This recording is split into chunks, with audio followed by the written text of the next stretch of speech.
Stand by to launch FanStream Sports. 3, 2, 1. Let's start. Hello, sports fans. Welcome to FanStream Sports. Nothing but pure sports. This is the JP Show. JP, it is so good to hear you back on the air. Stand by. Now, here's JP. All right, welcome in to a Tuesday edition of the J.P. Peterson Show, a national championship edition of the J.P. Peterson Show, because that game was all abuzz last night. Or no. Was there even a national championship game last night? I don't know. We got lots to get to today. We're going to go over every pardon that Joe Biden handed out and who these scumbags are. No. We don't have time for that. No, it's just his family. Damn, how much money did he make with 8,000 pardons? Like, what was the cost? What was the cost per pardon? Are some more expensive than the others? Like, how does it work? Can we get it? Can we get a breakdown? Can we get a breakdown? How much of that's going to the U.S. Treasury? None. I don't know. We'll get to that. we got Liam Coen watch going on in Jacksonville. I was on Jacksonville Station last night with our good friend Rick Ballou, who we had on last week. So we will update you on the Liam Coen situation. The Bolts get smoked. I shouldn't say that. It was a close game, but Toronto owns our ass right now. I don't know, 5-3. I don't like it. 5-3 didn't feel that close to me watching some of that game. Yeah. It felt like a lot worse than 5-3 just watching the game. Yeah, I'm kind of with you on that. Suddenly the Bolts can't win on the road. Yeah. Like, what are we doing here? Especially against Toronto at any point. Yeah, so we got thoughts on that as well. The national championship game, which didn't feel like a national championship game. I'm going to talk a little bit about the Rays situation here as well. So we got lots to get to today, as usual. Oh, and by the way, there are reports out there that the wonderful Tampa Bay area will be hosting the national championship game in 2029. How about that? For football? So when we had Rob Higgins on last week, and I was needling him about what's coming down the pike, because I knew something was coming down the pike. And so I was trying to get it out of him, but that man would not crack. He's too good. He's too good. He's a veteran. Serial number. Yeah, he's too good. I got nothing for him, right? But I asked the questions. And you notice he was non-committed. He didn't say no. He was just like, I've just announced this. Wait, come on. What more? We stadium series. What more do you want? National championship game. Right. So we'll get into that. That's a cool deal. And what does that mean? Like, I want to see that. I want to see, like, what did we promise them? We have a roof now. We're going to have a roof in 2020. I don't know. Or is it going to be a sliding roof that also goes over the baseball stadium? I don't know. Drone tarp. Is it going to be a drone tarp? That's right. We got all kinds. We got it. We need answers. All right. Great. Yeah, we can make fun of Buckeye fans as well. Elijah Barrera is already doing that. Oh no. Yeah, what is this though? Ohio State fans learn they can be with a Natty even if you don't beat Michigan. Also, snow in Florida. That sounds so weird to say. Right, snow in Florida. Who's driving to Tallahassee for 2 inches of snow? Just think about taking the kids up there. I don't know. Yeah, that's a 4-hour drive though, and who knows what the roads are going to be like. Yeah, Tallahassee's going to get 2 inches of snow. Pensacola Milton, I guess, has the record in Florida, 4 inches of snow, which is in play in this time of global warming. Oh my God! Yes, we're going to get 4 inches of snow somewhere in Florida. So we got all that to get to. But the thing that you guys, I'm sure, are most interested in is the situation with Liam Coen. And by the way, Tim Ham, I didn't even introduce you yet, did I? Everybody knows who I am. Who is playing hurt today. He is playing hurt today. He answers the bell, but I think by the end of the show, he may be sleeping in that bed right behind him. But we shall. Yeah. I couldn't even make it to the studio this morning. I had to have it in. I don't blame you, bro. I don't blame you. All right, so let's get into it. Liam Coen, as we had predicted here on the show, is getting a second interview in Jacksonville for the Jaguars. They've narrowed it down to 3 candidates. Robert Saleh, the former Jets head coach and San Francisco 49ers defensive coordinator, who I think was fired way too early by the Jets because that's what the Jets do.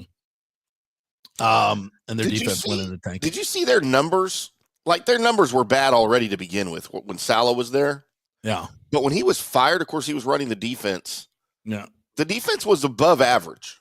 Yeah, it was better. The offense that sucked. Right. And their numbers fell off. Their defensive numbers fell off of a cliff after he was fired. I mean, and it wasn't even to like the bottom 5 teams in the league in every defensive statistical category. Yeah, they did. After he was let go. It just tells you something about him. I'd love to have him here in Dallas. Yeah, I think Robert Saleh is a great leader of men. I was a big fan of his. When they came to play the Bucs in the season opener about 3-4 years ago when he was a DC. Mm-hmm. And I was down on the field that day, and I was you know how somebody just kind of catches your eye? He's a big dude, and he's a big guy. He's kind of he's got a charisma about him. There's no doubt about it. The dude has got a charisma about him, and you notice it immediately. You know, and this is one of the things about great head coaches. I think you get that. You know, you get that feeling when you're around them. They have that charisma. You know, Mike Tomlin is certainly one of those guys. Even as an assistant coach, you knew that. Herm Edwards, one of those guys.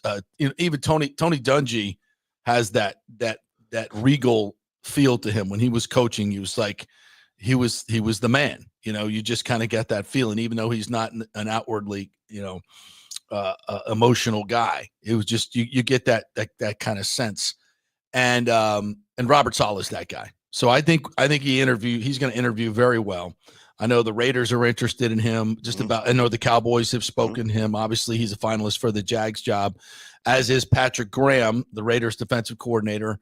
And then there's Liam Coen, which tells you one thing for sure, that Liam Coen interviewed very well with the Jaguars. They did 14 initial interviews, I think, with all the, the hot candidates that were out there, and he survived that and went to the second round. So that's kind of the first piece of news that we need to get. Okay. Now what does that tell you?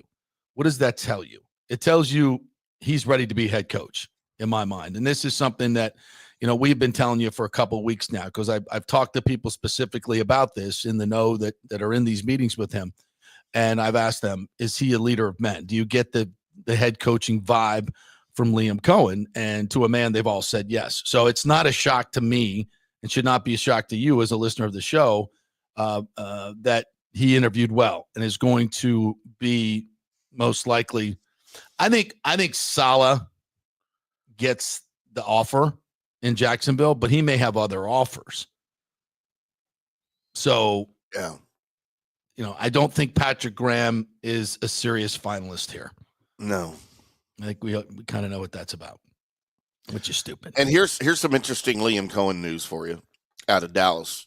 I have a source within the Star, and this wasn't a TV interview gangbanger or anything, but there were a little pool of reporters asking Jerry yesterday at the Star about the candidates and who's in the lead, and he never gives a lot of information anyway. One of the reporters asked specifically about Liam Coen because he hasn't been here. Jerry's never mentioned his name. And so one of the pressers asked Jerry, "Hey, well, what about Liam Coen? Will you bring him in for an interview?" And this person that was there told me, that witnessed this, said Jerry's eyes kind of glazed over. He has no idea who Liam Coen is. His reply was just like, well, we're going to look at all candidates. He has no idea who Liam Coen even is. Is that concerning to you? It's concerning, but it's not surprising. And here's something else concerning and this is, it's been as substantiated as it possibly can be. Jerry Jones and the Cowboys fully expected Mike McCarthy to resign and be their coach. They had zero contingency plans for him to say no. And McCarthy was just like, that's a lack of self-awareness. And McCarthy was just like, no, I'm good. Thanks, y'all. And they're scrambling. They have no idea what to do. But Liam Coen, not a candidate in Dallas because Jerry doesn't know who he is. Wow. He knows who Kellen Moore is, but obviously he's coached there. But that's weird to me. But also, where do the Raiders go now? The Raiders go and they've kind of talked to guys that have been candidates. They've talked to McCarthy. They've talked to Saleh. They've talked to Spagnuolo, I believe. I mean, it looks like they're going for a elder statesman. It doesn't look like Liam Coen is necessarily in that draw where I thought he would be. I'm surprised by that, to be quite honest, the way Brady talked about him. And I don't know what, because I mean, the feeling is that Brady's kind of running the show, is he not? And if John Spytek is going to be your GM, which he's got in a second interview with the Raiders, why would not Liam Coen be in your plans? And here's the other thing. They may have very well talked to Liam Coen and just don't want it out. I mean, and in fact, if I'm a betting man, I guarantee you Brady has spoken to Liam Coen about their opening. I mean, I'm not saying he's interviewed him, formally, but I guarantee you there's been a conversation. Why would there not be? Yeah. I mean, Liam Coen is on the list of just about everybody's, want to talk to list. Why would the Raiders not talk to him in a situation where they now have a GM opening that's going to go most likely to a Buccaneer? I shouldn't say most likely, but a second interview for John Spytek. Who would Spytek's first choice be? I think Liam Coen would certainly be in the conversation. So my point being is we now know that Liam Coen is not only a candidate for these jobs, but he's a serious candidate. We didn't know that before. We did not know that how he was going to interview. We did not know how he was going to come across. We looked at his numbers and what he's done in his short time in the league, obviously this year, and said, okay, that's going to get some attention, but is it going to get him a serious offer? Well, the answer to that now is yes. Absolutely it is. So now we know, by no surprise, that Liam Coen interviews well, and he is a serious candidate. This is a development, okay? This is a development. And I also want you to notice, what have we heard out of One Buck Place the last week about the coaching staff and everything else? Nothing. Crickets. Absolutely nothing. We got in the chat this morning, somebody said Casey Rogers is getting a interviewing with the Packers for, I'm guessing, their DC job or a defensive job there. So that's interesting. Why is he going to interview somewhere? Is he not going to have a job soon? Yeah. I mean, that's interesting. If I'm on the defensive staff of the Buccaneers right now, and this morning we find out, okay, Liam Coen's getting a second interview. So what dominoes are going to fall? Listen, from what I've heard, everybody, the chatter is Todd Bowles is safe. Okay. Yeah, that was the same chatter about John Gruden before he got fired. There was I think to some degree, Lovie Smith, who was fired the week after. Okay, after the meetings went down with the Glazers. So I think everybody thinking that Todd is safe is one thing. The actual implementation of this, what's happening next, I think is another. And I'll say this again. I am not wishing this. I'm not doing anything except reading the tea leaves. And last week, I gave you my dissertation on why, if I were the Glazers, I would move on from Todd Bowles. What is his superpower as a head coach? What is his superpower? We went through all the great coaches, and they all kind of have one. Andy Reid's the greatest play caller and game manager in the game. John Harbaugh is a leader of men. He's a great motivational man. He's a great organizer. He hires really well. He's a good personnel man. He's a Harbaugh, right? Mike Tomlin is a master motivator. He is a master motivator and relates to his players. And in my mind, is a good X's and O's guy too. I think he comes up with really, really good defensive game plans. And he sets a culture. He's a culture builder. That is his superpower. What is Todd Bowles' superpower? Again, this always comes off as me ripping Todd Bowles. I have the utmost respect for that man. And I think he's a tremendous defensive coach. I think guys play hard for him. I think, he's a leader of men. There's no question about that. They fight for him. There's no question about it. But I don't think he is a great motivator. I don't think he's a great X's and O's guy. I don't think he is a great evaluator of talent. And I think he's a terrible game manager. Game manager. That's his superpower right there, collecting timeouts and taking them home with him. Yes. Now you've uncovered it. You've a collector of timeouts. Yes. See? You got to learn something on this show every day, folks. You got to learn something on this show every day. He And thinks they trust me, have some monetary value that he can take them out on the black market and sell them or something later after the game. And again, I hate talking this way because I love the man. I love the man, but this is strictly objective about coaching. And if you're the Glazers, you know what Todd Bowles is. The evidence is there. You know what he is. And they, also they proclaimed, what is Todd Bowles' situation? What do you want to see this year? I want to see progress. They said, we want to see progress. Would you put progress on the docket for this year? Will you look back on this season? Did you see progress? You saw progress offensively. You saw tremendous progress offensively. And that's almost damning to Todd Bowles. You had a top 3-4 offense in the league. And you couldn't win a playoff game at home against the Commanders, who had a terrible defense. You could not win a playoff game at home. You won a division. You won 10 games, which was one more than last year. So there's progress there, but you didn't win a playoff game. So is that progress? Last year you went to the division round. This year you lost at home as a favorite. Is that progress? I don't think in any way you could say that's progress. And defensively, did you progress? Hell to the no. Hell to the no. Yes, lots of injuries. Every team has injuries. Every team has injuries. Great coaches coach around them.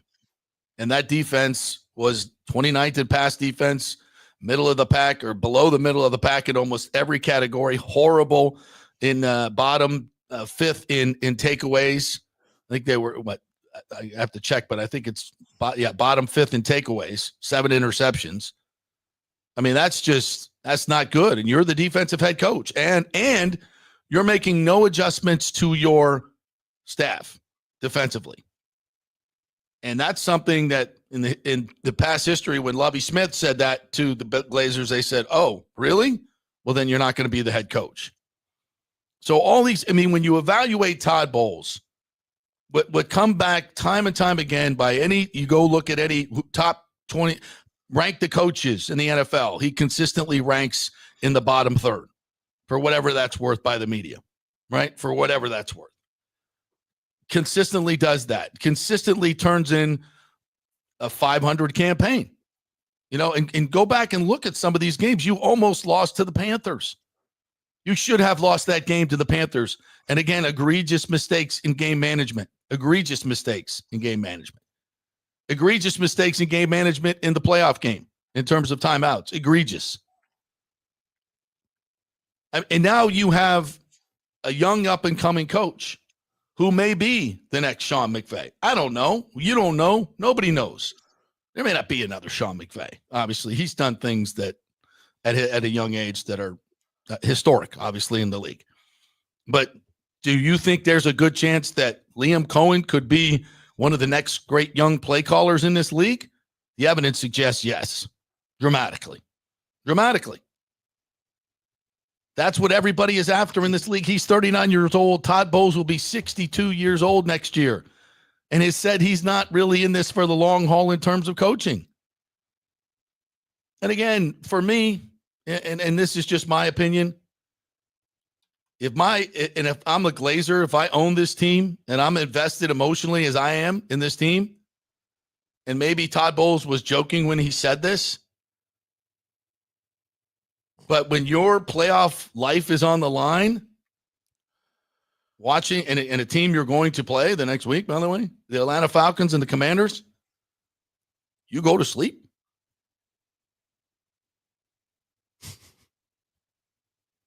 You go to sleep. It may be nothing to you. It may be, but if I own the team and I'm emotionally invested with every play, my heart goes up and down. I remember watching that game. I'm supposed to be an objective journalist. First of all, it was one of the most entertaining games of the year. And I know he's up at 4:00 in the morning, but if I'm emotionally invested, I want you to be emotionally invested. And I know I'm probably making way too much of this, but whatever. I don't think so. I mean, here, just ask for everybody that thinks he should remain or that he should be fired. Just ask yourself this: if he's just the defensive coordinator and not the head coach, the way this defense has performed the past 2 plus 3, 4 years, would he keep his job, or would a boss as a head coach have replaced him? And it's just not just him, but the staff. But the staff. Yeah, all of them. Yeah. So to me that's the most damning part right there. Yeah. Is if you separate the head coach from the DC. If he's just the DC, would he still be here? No. I don't think so. So with all this that's going on and swirling around, and the Glazers having an investment, a major investment in running this team now, because they're not running Manchester United anymore. Mm-hmm. Somebody else is running that. They still own, obviously, but this is their focus now. This is their focus. And I can tell you, if they don't win that game against the Panthers 2 years ago and lose the division, which they came very close to, I don't think Todd Bowles survived that. I mean, I don't get the sense that the Glazers are enamored, like, over the top about Todd Bowles and the way he handles games. How could you be? It's a lot of 500. It's a lot of average. It's a lot of mediocre. And when it comes to defensive numbers, it's way worse than that. And this is a choice. Don't get it twisted, folks. This is a choice for the Glazers. This is a choice. You can get on the phone right now, or I'm sure they've already done it. You can sit down with Liam Coen and say, look, we want you to stay, and we're going to make you the coach in waiting, and if that's not good enough, we're going to give you the reins right now. So you're literally choosing to let Liam Coen walk out that door, because my feeling is, if given that choice right now to Liam Coen, why would he go to Jacksonville and work with Trent Baalke, effing Baalke, who nobody's been able to work with? Nobody. Yes, Trevor Lawrence is a nice piece. Is he really that good? I don't know. My guess is he's not. By this time, we'd know. And I know he's been through a lot of coordinators and a lot of stuff. But I don't necessarily think the guy's that great of a quarterback. I could be wrong. And I should say this. I think the jury is still very much out on him. I don't think that, we get to go work with Trevor Lawrence. There's no question we're going to succeed. I don't think that's a given at all. I think from what if I'm Liam Coen with this young offensive line, with a matured Baker Mayfield, with Mike Evans developing, Jalen McMillan and Bucky Irving, 2 stars in this league, possibly Chris Godwin coming back. Hell, you might even have Tyreek Hill. Who knows?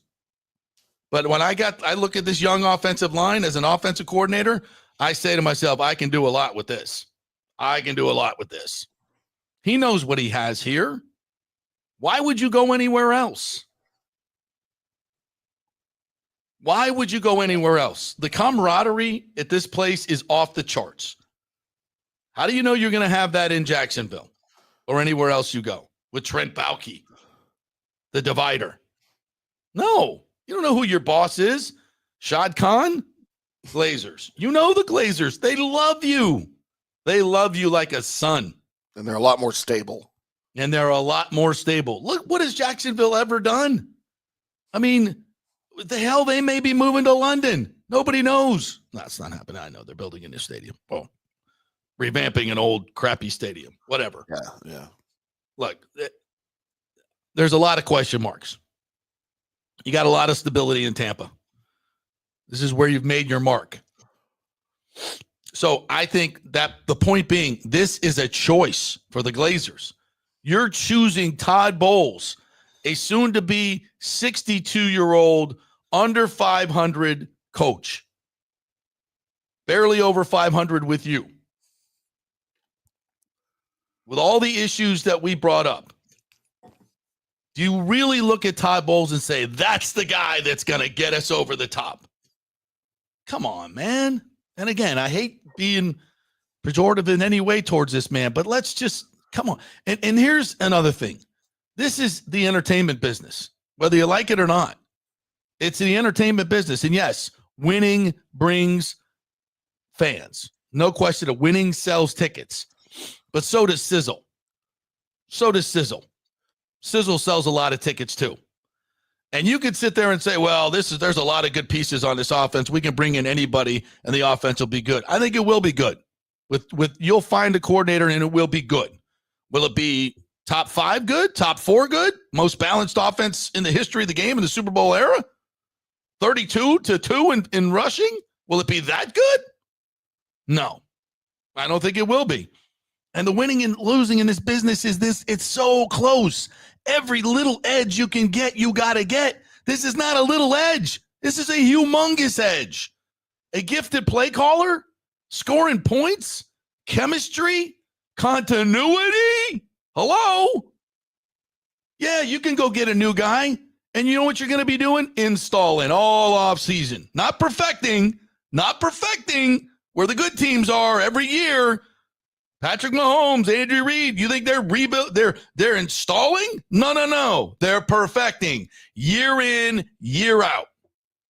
You want to go back to install or you want to move forward with perfecting? Huge effing difference. Humongous effing difference. And this is a choice.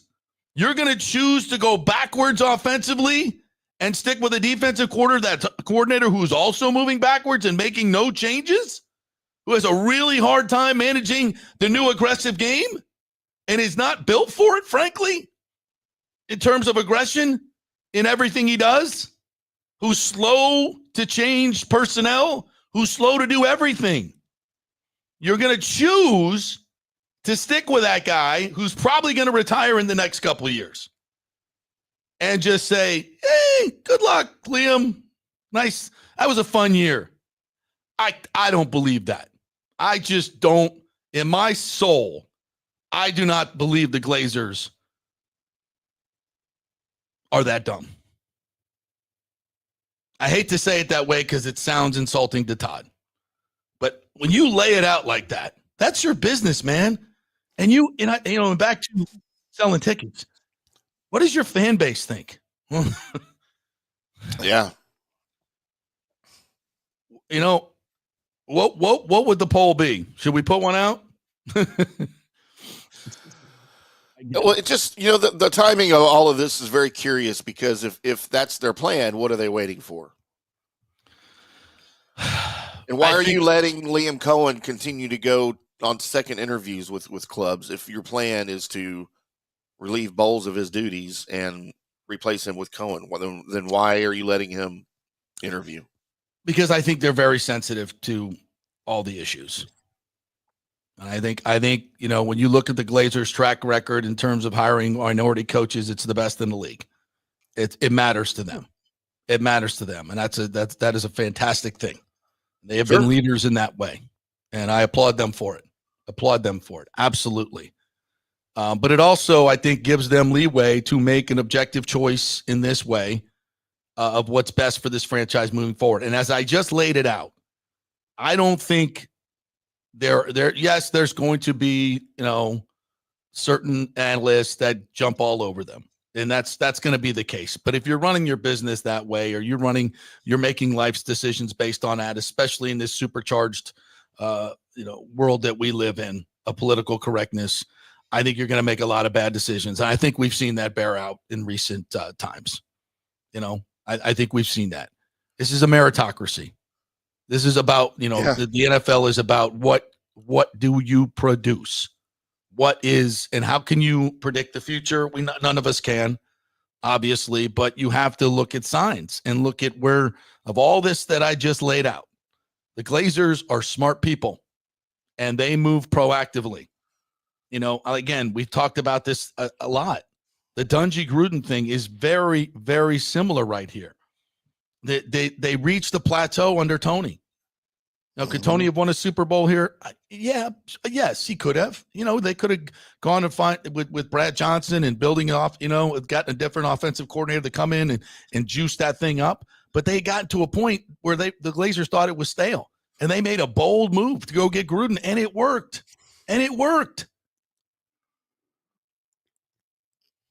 And I don't, how could you not see the similarities in this situation right here? It's eerily similar. Except the only difference is you got an offense that is Super Bowl caliber. Back then it was a defense that was Super Bowl caliber. But you felt like Monty Kiffin had the keys to that car, and you could keep that defense intact and juice up the offense. And that's exactly what happened. And if I'm the Glazers, I'm saying, I'm going to, Liam Coen has the keys to the car offensively. This is my Super Bowl segment on the offensive side here. So I keep that intact, and I go find someone to give me some juice on the defensive end that's got something different to sell, that is maybe a little bit more aggressive and a little bit more updated. I mean, this to me, again, I've said it a lot, it's not a hard choice, and it is a choice. At this point, it is still a choice for the Glazers. This is not like this something that is beyond their reach. They are choosing this path. And if they choose this path, I think it is a horrible decision. I think they will pay for it for years and years to come. And if I'm a fan, I ain't rushing out to buy tickets. I'm not rushing out to, hey, they've been talking to me about that box on the 30-yard line. It's $250,000 a year. Oh, you're letting Liam Coen go? Yeah. Yeah. I think I'll go. Yeah, I'm good. I'm good. That's business. That's business. Now, you let Todd go or move him upstairs respectfully. Hey, he's now the executive vice president of football operations, whatever you want to call him. Consult whatever it's going to be. Great. And you call that guy back and say, hey, we got Liam Coen coming in as a head coach. We're invigorated. We're going to keep this offense rolling.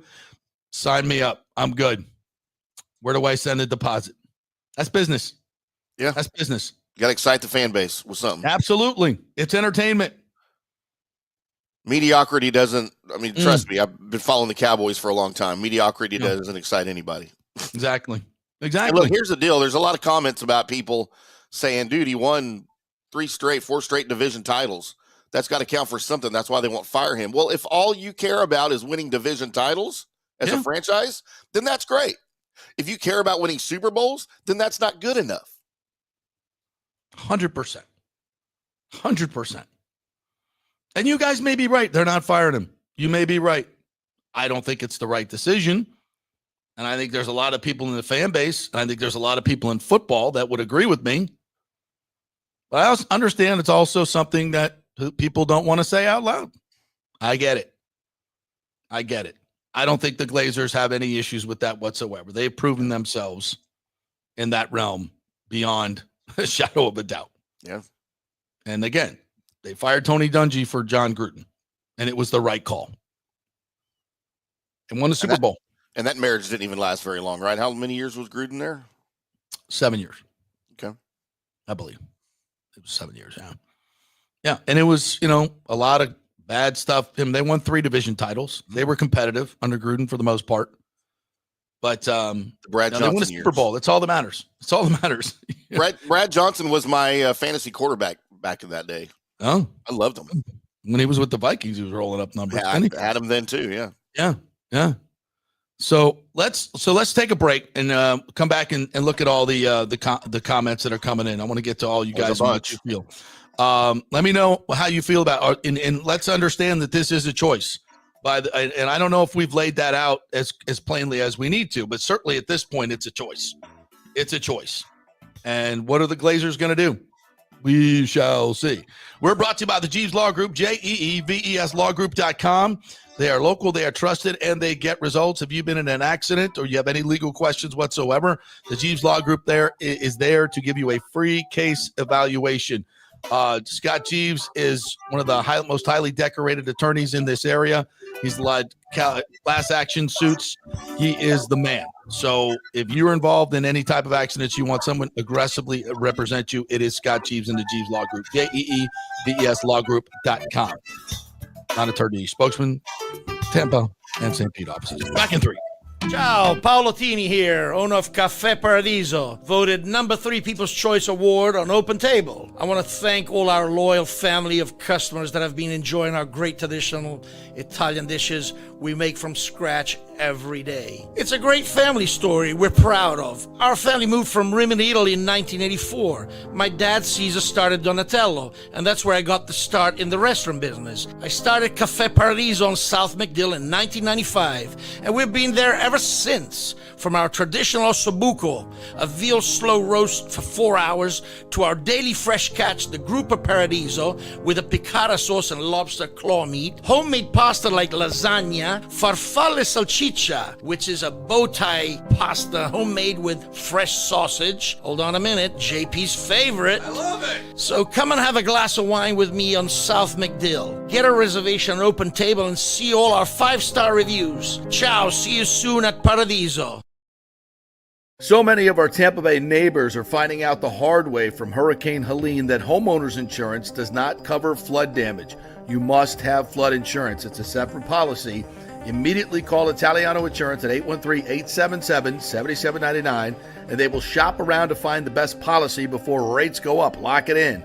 Over 60% are underinsured in Florida, or you're not getting your discounts that you're entitled to. So do an insurance checkup at Italiano, and they could save you thousands of dollars. Italiano will make sure you're with a highly rated insurer, so there are no surprises in your time of need. Our hearts go out to all our neighbors devastated by Helene. These are the times we're proud to protect all the pieces of your life. Italiano Insurance, 813-877-7799. Old Hurricane Helene put a hurting on Tampa Bay, and for many of you, the rebuild will be a long process. You must beware of unscrupulous contractors offering up quick fixes for incredible prices. It's a scam. So go with long-standing, reputable companies like Third Generation Plumbing and AC. My friend John Rodriguez has been serving Tampa Bay since 1995 with hundreds of 5-star reviews. If you need a new AC system or any home repairs from Helene, they will work with insurance companies to get you taken care of quickly, expertly installed, of course, and a 1-year maintenance plan and 10-year warranty included on all AC units. 0% financing for 60 months. Contact them at thirdgenerationplumbing.com or 813-961-8024. That's 813-961-8024, thirdgenerationplumbing.com. Let's go! Right now. Back to the show on FanStream Sports. All right, welcome back to the JP Peterson Show here as we roll on this National Championship Tuesday. Talk a little bit about that game. I want to get to these comments here in just a second. Real quick, JP, I just got a notification from my Bucs friends that Casey Rogers will interview today with Matt LaFleur for the Packers open D-line position. Interesting. Of course, the Bucs. That's a lateral move. Coach and run game coordinator. That's a lateral move. Yeah, his contract is up, I guess, after last year, so he's free.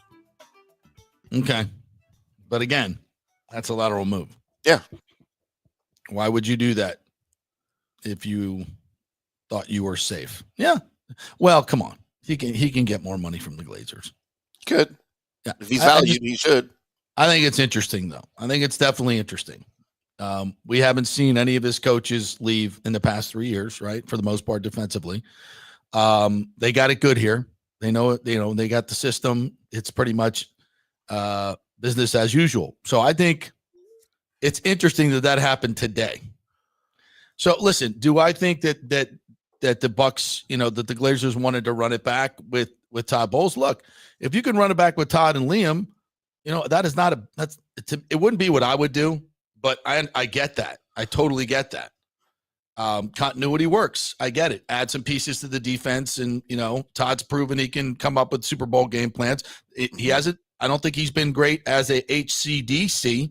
I think they've regressed in that realm, and I think his game management is tainted by wanting to prove that his defense can win games, and they can't. By the way, 2-6 in 1-score games, and 4 of those games you lost because your defense couldn't make a play. So I think that's another reason I would move on from a defensive head coach. So all these things continue to line up, but I think that's an important piece. That Casey Rogers piece tells me that maybe he thinks he doesn't have a job here anymore. He may be And hearing something. Yeah, and if I'm the Glazers, all right, I slow played this. I'm like, it's because if Liam doesn't get a second interview, right, you're like, okay, he's coming back. We're good. Everything's good. Don't have to make any ripples. We're going to play it this way. We're going to play it this way. We're going to try to get better in this with Todd. Now you know. Now you know it's a choice. Today, last night, you found out it was a choice. He's either leaving or you're going to make him stay. Game changer. Total game changer. So now it becomes, because listen, you're going to have to answer those questions. When you talk in March at the meetings, or when that'd probably be the next media availability to the Glazers. You got to answer all those questions. You got to answer the questions to the fans. You got to answer questions to all your big time sponsors. Why'd you sticking with Todd? Okay. All right. Is that giving you some juice moving forward? Other teams are getting juice. Again, this is competitive. And you stay the same. Rondé said that all the time. You're either getting worse, you're getting better, or you're going to stay the same. Where are you going? Is there a chance that Liam's not a good head coach? Hell yeah. So really, yeah, I'm going to say a really good chance, but yeah, there's a chance he's not a good head coach. I got to roll the dice. Yeah, you got to find out. I would rather find out, and that's this way with a lot of young offensive coordinators. Look at last season in Houston. Bobby Slowick was the toast of the town of offensive coordinators, and he did not take any head coaching jobs, and he was offered. And now look at him this season. The luster has worn off so much in CJ. Not that they were bad, but in CJ Stroud's second season, the offense wasn't nearly as good. They struggled at times, and now he's just another guy, right? And that could happen to Liam Coen. But if I'm the Glazers, if I'm Tampa, and I already have him in my house, why would I let him try to go be a head coach somewhere else? I would rather, because you're already going to make a change. Well, if that's your mentality, that you're already going to make a change anyway. Okay, if that's the decision you've made at the top to make a change at head coach, why not go with that? And if give him a 3-year deal, if after a couple of years he's Todd Bowles, then you know what? Now you know. But you're not going to have these regrets of letting him go to Jacksonville and maybe beat you for the division 3 straight years, and you're wondering, well, crap, what could he have done that here if we kept him? Mm-hmm. I would rather know than not know than him leave. And here's the other part. You're going to continually have a revolving door, hopefully, at OC. Because if you don't, that means your OC did a crappy job. Yeah. So that's what you want to do. You want to continually have a revolving door at OC.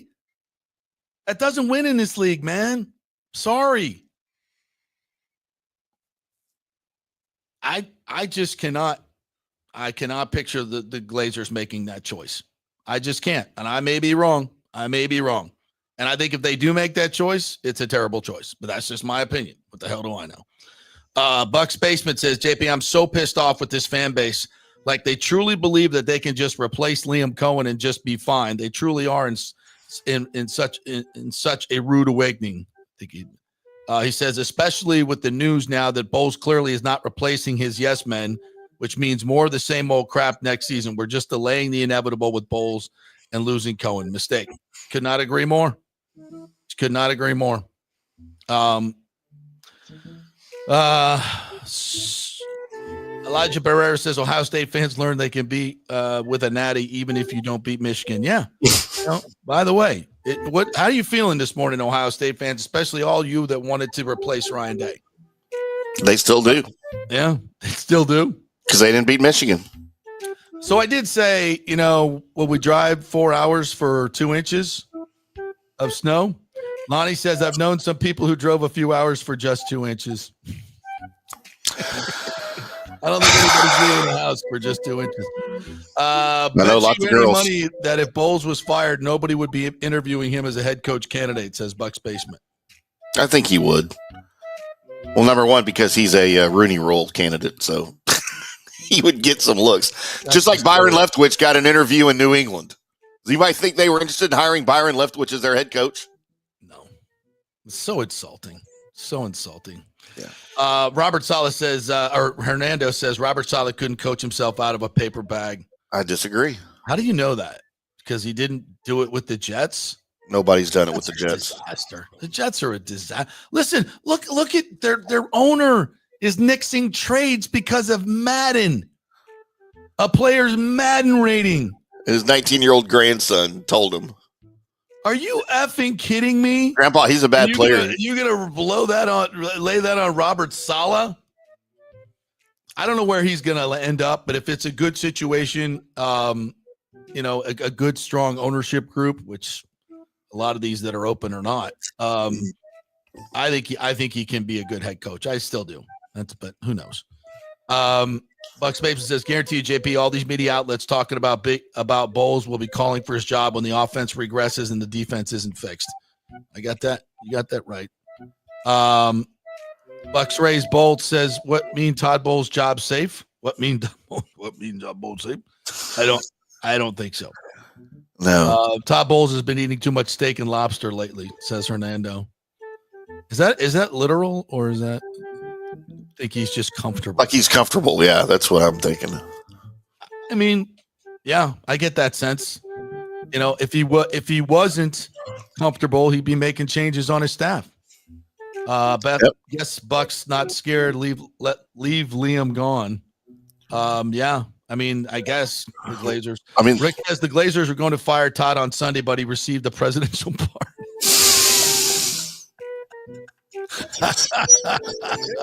Oh, Rick. Can we just for a moment, though? Can we just for a moment just digest what just happened there? Are you effing kidding me? Your entire family, you pardon? You just scream to the world, we are the most corrupt people ever. We have sold out our country. I'm a complete effing traitor. Because by the way, the evidence is overwhelming that that's the case. Yeah. We got plenty of emails, plenty of conversations that the Biden crime family has been stuffing their pockets and selling out the country forever. And I don't know what Barron Trump told him yesterday, but dude, it was something along the line, if you F with my dad and you can F and find out. Yeah. You forgot to pardon yourself. Dude, what about so disgusting. I don't care where you are politically, but how you could possibly support that in any way, shape, or form. They're out there. And Fauci, they're out there though. Anyway, you know what nobody's talking about, not to get into political talk right now, but the future of Barron Trump. Like, how high is that ceiling for that kid to do literally whatever the hell he wants to do in business and politics? Literally, the world is his oyster. I'll say this about that. I think we've had enough of the royal families in politics. The Clintons, the Bushes, the Obamas, all that. Yeah. I don't need to be handing off nepotistically. If he's a great man, he becomes a great builder of things and does something with his life, improves himself as himself. Yeah. Then I'm all for it. And I think that's a very strong possibility. Yeah. But just because he's related to Trump and it knows people, I know you're not saying that. Yeah, that's not what I was talking about, but yeah. I know you're not saying that. So, but I would just be careful with that. I think, if he earns it on merit, absolutely, 100%. But we haven't had a lot of that lately. It's been a lot of nepotism. It's been a lot of insider bull crap, and yeah. Well, when JFK Jr. was an up-and-comer politically, and he shied away from it for a long time, but when he finally decided he wanted to get into it, he was riding the coattails of his dad and his family name. I mean, he never earned anything a day in his life. That stupid failure of a magazine that he started, George, he never succeeded in anything that he tried to do. Hell, he couldn't even pilot an airplane correctly, but, whatever. Clinton had a little something to do with that too, by the way, I'm sure. Is he dead? I don't know. Adam Let's see what else we got here. James, good morning to you, says if Bucks had an average D, they would have won 12 plus games. What amazes me is everyone defending Bowles because they fought back from midseason swoon. Who caused the losing streak last 2 years? Yeah. It deserves to be asked. Maybe don't dig yourself in the hole to begin with, and you don't have to dig yourself out of the hole later in the season. I keep hearing this. Bowles is DEI unfireable. I don't.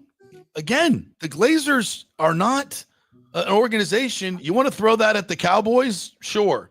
You want to throw that at there's a lot of different organizations you could throw that at that have never hired a black head coach.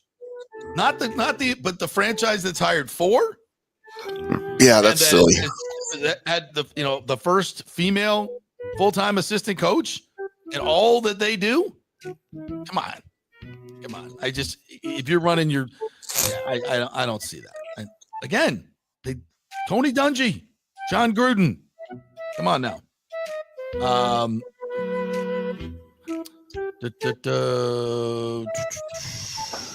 What else we got here? I want to go over the same thing. Bucks Raised Bolt says Lawrence is an upgrade over Baker. Prove it.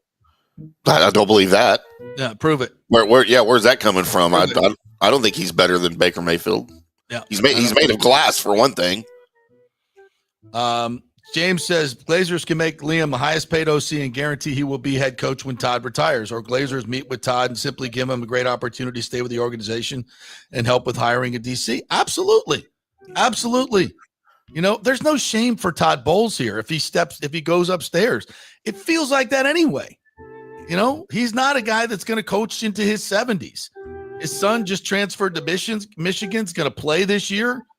I think he's got a younger son also that's starting to play college football. I don't know. I don't think it would be the worst thing in the world. I don't think there would be a huge outcry if this happened, but I could be wrong. Jew Jetsons coordinating wise, Bowles equals Leftwich in his last year with the Bucs. Writing is on the wall. I agree with that. RJ Martin, been saying it for weeks. If it's between Coen staying and taking over at head coach or leaving, there is no choice. Bowles may decide to retire in a year or two anyway with his age. Yeah.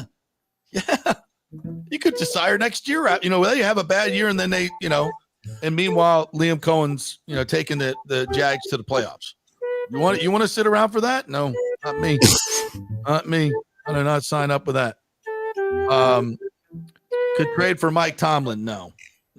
I love Mike Tomlin, but I don't want to give up assets. And this team still has holes. This team still has holes. And you give up. What's it going to take to get Tomlin? You think, Tim? 2 wins? At least. Yeah, at least. You can't do that if you're the Bucs right now. Not anymore. You have holes on defense. You can't do that. And again, you'll be getting I think a great coach, but a defensive coach, and you're going to have, and Liam's going to leave, so you're going to have to do installs on both sides of the football. And you're going to lose assets at the same time.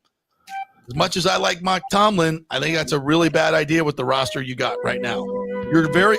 I think you're really close to having a championship roster. You add an edge rusher and a corner. And the way, Jason Light, look at what he added this past year with nothing to work with. Come on now. Nathan Elliott says, any poll of what fans want for the Buccaneers should be directed to season pass members.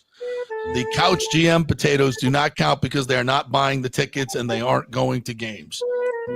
Well, let me ask you this, Nathan. If you host a lot of these season ticket members at your tailgate, if we did a poll and the season ticket members got to choose between keeping Liam Coen or keeping Todd Bowles, what do you think the poll would say? Put that in the comments.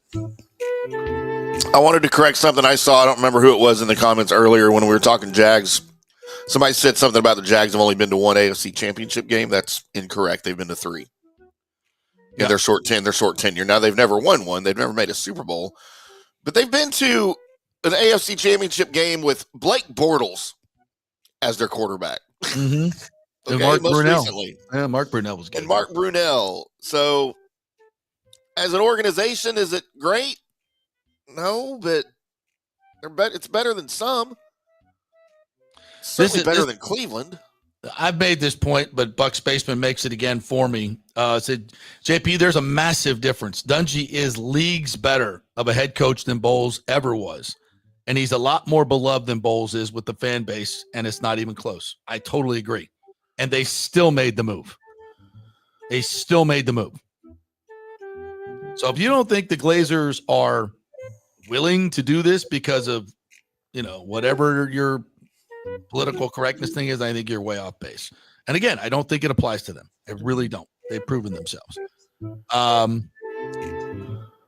What More Right Rudder says, season ticket holders already sell all their tickets to away fans anyway. Ray J's taking over the most behind the Rams. This is a point. Again, that I think is pertinent here. Brian Ford is doing everything he can to stop the selling of tickets. You know what will stop the selling of tickets? More energy from the fan base, not less. More energy from the fan base.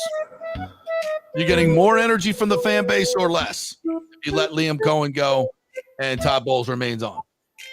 From what I can tell, I don't think that's going to be well received from the fan base at all. And you're going to have even more people selling your tickets. Is that fair?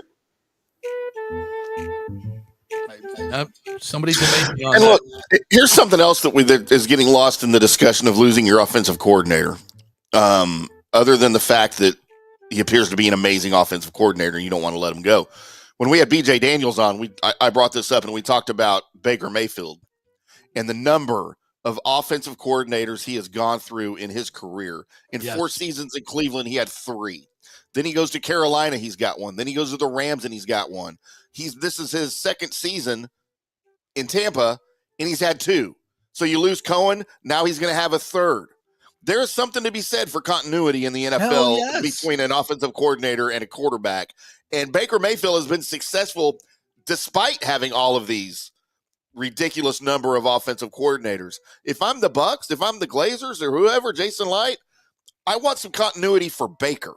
Because imagine how much better he can be if he's got some of that continuity and sustainability without having to learn a new offense every offseason. And listen, I asked Graham Barton about that after the last game. And he talked about how much they're looking forward to perfecting this offense instead of going through the install, and how different he was game 18 compared to game 1. It's a huge difference, folks. It is a huge difference starting over. And even if you elevate the passing coordinator, it's a different person calling the plays. It's a different person running the meetings. It's a different person, and that play calling under pressure is the next guy's got to learn that, because I think his name is Grisham. He's never done that before. Yeah.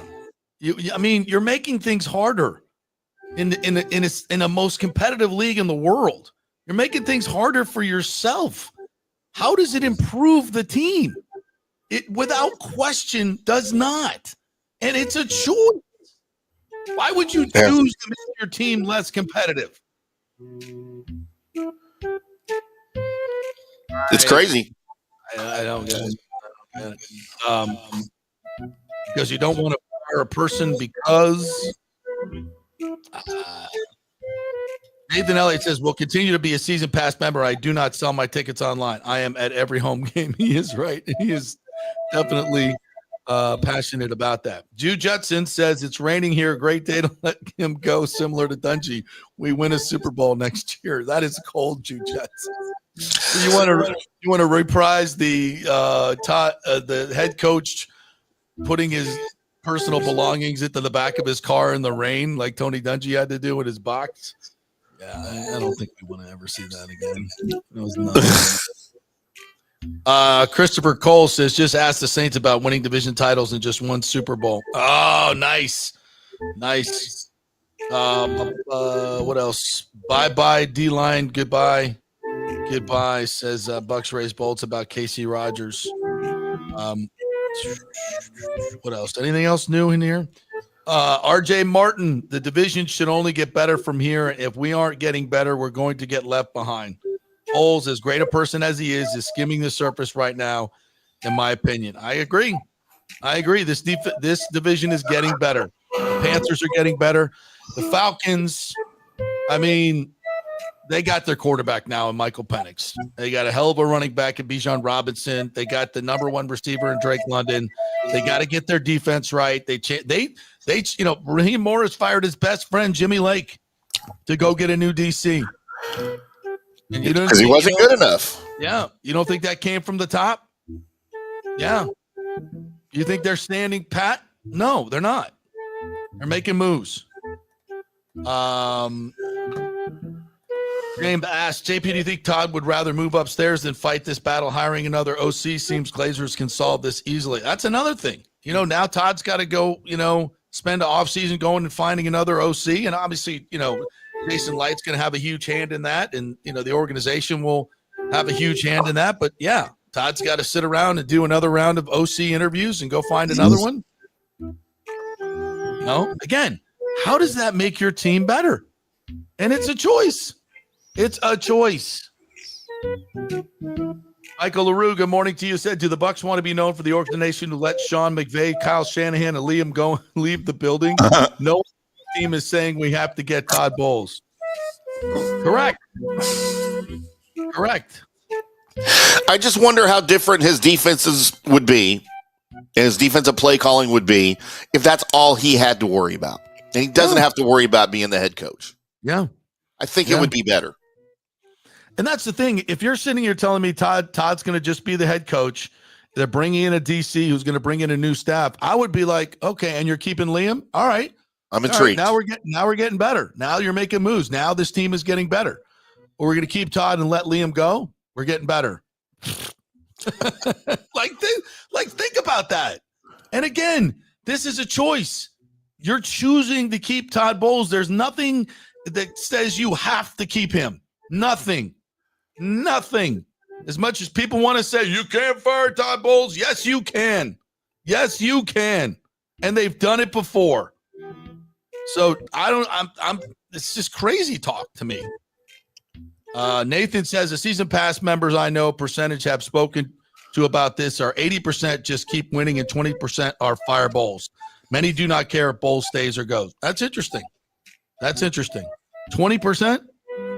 That's not what's represented on Twitter or an X. That's not what I see. Do you think Nathan is right? 80% just keep winning. But again, okay, so you're saying they don't care whether he goes or stays. But I'm going to tell you, if Liam Coen goes, you ain't going to just keep winning. I think is the offense going to fall off a cliff? No. You got Baker, you got Bucky, you got good personnel. No, it's not going to fall off a cliff. Is it going to go from 30 points a game to 25? Maybe, probably. That's a big difference. And you know what? If you keep him, do you go from 29.5 points a game to 33? I think there's a good chance of that. I think there's a good chance of you getting better, especially if you can get a defense that freaking gets the ball back. How about the turnovers? Turnover for once. Hernando says maybe the Bucs can move to Steinbrenner Field and the Rays can play at Range. Why, Hernando? Why? I don't even know what that means. Thomas Casper says Blazers could easily have non-transferable Face ID season tickets. The Glazers, easy mean. Blazers, yeah. Non-transferable season tickets. I don't know about that. That's an invasion of privacy. Yeah, I think that's be tough to do. Maybe the Rays can go play on the shores of the Gulf of America. I dropped that last night on Rick Ballew's show. Tampa's already on the Gulf of America. That's right. We have a whole new new body of water. It looks so much bluer and cleaner now. By the way, JP, this came across my X timeline a minute ago from one of my buddies, the great MLB player Derek Holland. Oh yes, who's a huge Trump supporter. You know, he and I have conversations all the time, but he posted this a minute ago. Innocent people don't need pardons. Well, yeah. And by the way, go queue up the. There's somebody dropped this on X. There's like 3.5 minutes of Dems and media, left-leaning media, all saying when Trump was considering pardoning his kids, which he never did, by the way, didn't have to. that, oh, you can't do preemptive pardons. That's just an admission of guilt. You can't do that. Only Trump would do something like that, blah, blah. Of course, Biden said many times he would never do it. Yeah. And then 15 minutes before he's out of office, the entire family gets a pardon. And that's why scumbag move, man. I was watching on brand. Fox News this morning, and they brought that up, and they're like, yeah, there's a reason why you do it literally 15 minutes before you leave office, because now there's no or less media scrutiny because you just left office, and now all the focus is on the new guy, and it's so ridiculous. This is supposed to be America, and it is again. Let's hope things get better. MC Kicks, good morning to you. Welcome in. In the new era of the NFL, it's harder to keep offensive coordinators with NFL teams always thirst trapping for the hot new name. Add in the fact that other teams are losing their coordinators. Yes. It's an offensive league. This just in. And if you're going to be a defensive coach, you better have a kick-ass freaking defense that wins a lot of games for you. This is insane. I believe that Monken or Kingsbury is going to be the Raiders' next coach, says Christopher Cole.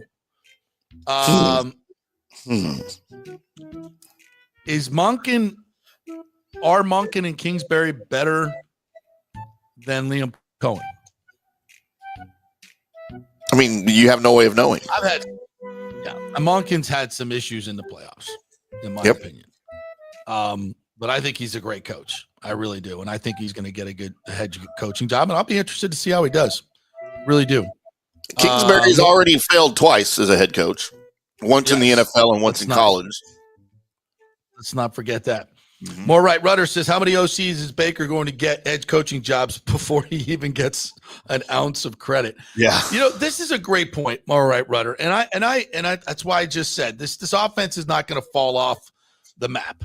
It's not going to go to 19 points a game or 20 points a game. I think the floor for this offense is probably 25 points per game, but that's 5 points less than what you got this year.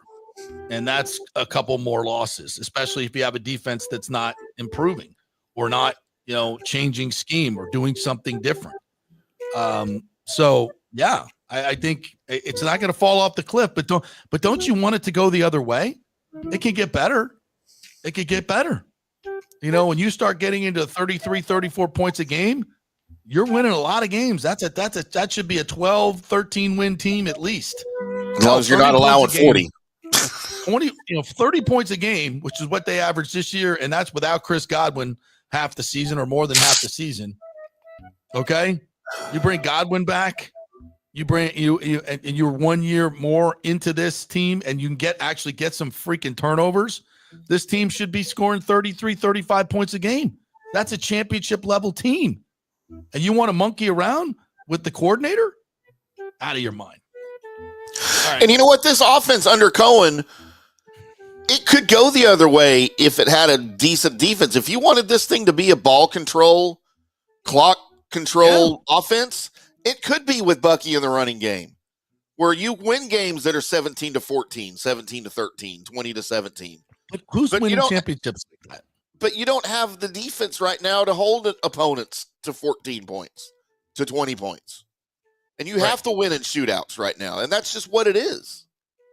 I'd love to see what they could do with a top 10 defense even in the league and hold teams to 17 points, 19 points.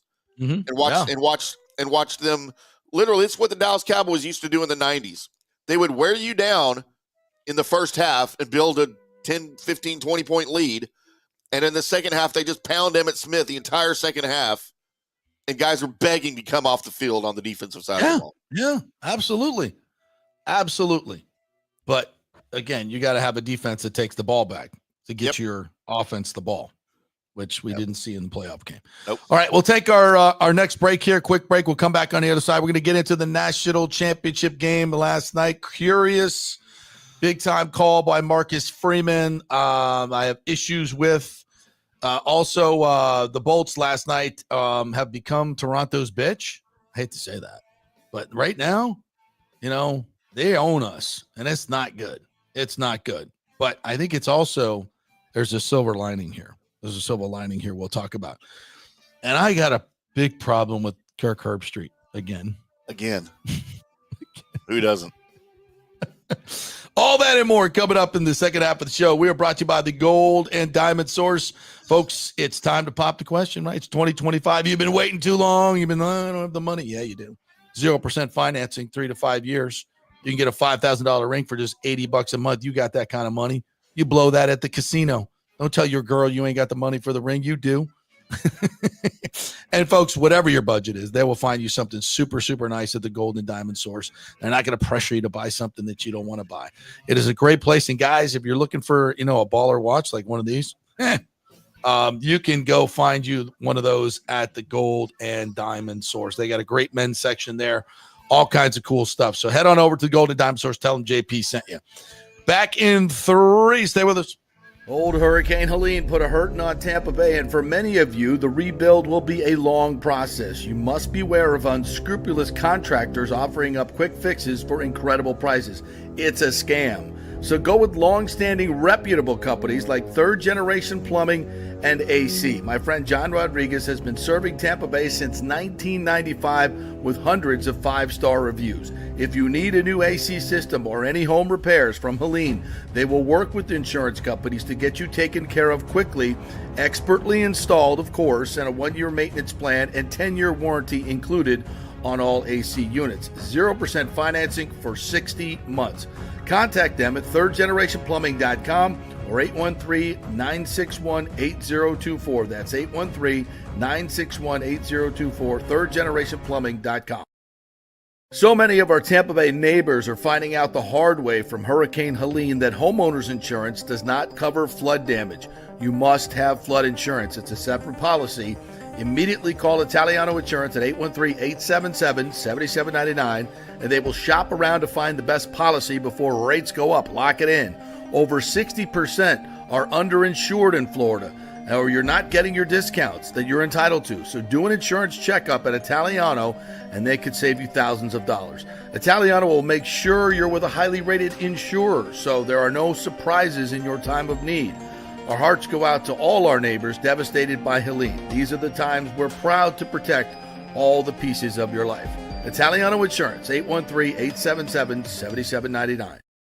Ciao, Paolo Tini here, owner of Caffè Paradiso, voted number 3 People's Choice Award on Open Table. I want to thank all our loyal family of customers that have been enjoying our great traditional Italian dishes we make from scratch every day. It's a great family story we're proud of. Our family moved from Rimini, Italy in 1984. My dad, Caesar, started Donatello, and that's where I got the start in the restaurant business. I started Caffè Paradiso on South McDill in 1995, and we've been there ever since. From our traditional ossobuco, a veal slow roast for 4 hours, to our daily fresh catch, the Gruppo Paradiso, with a piccata sauce and lobster claw meat, homemade pasta like lasagna, farfalle salchicha, which is a bow tie pasta homemade with fresh sausage. Hold on a minute, JP's favorite. I love it. So come and have a glass of wine with me on South McDill. Get a reservation on Open Table and see all our 5-star reviews. Ciao, see you soon at Paradiso.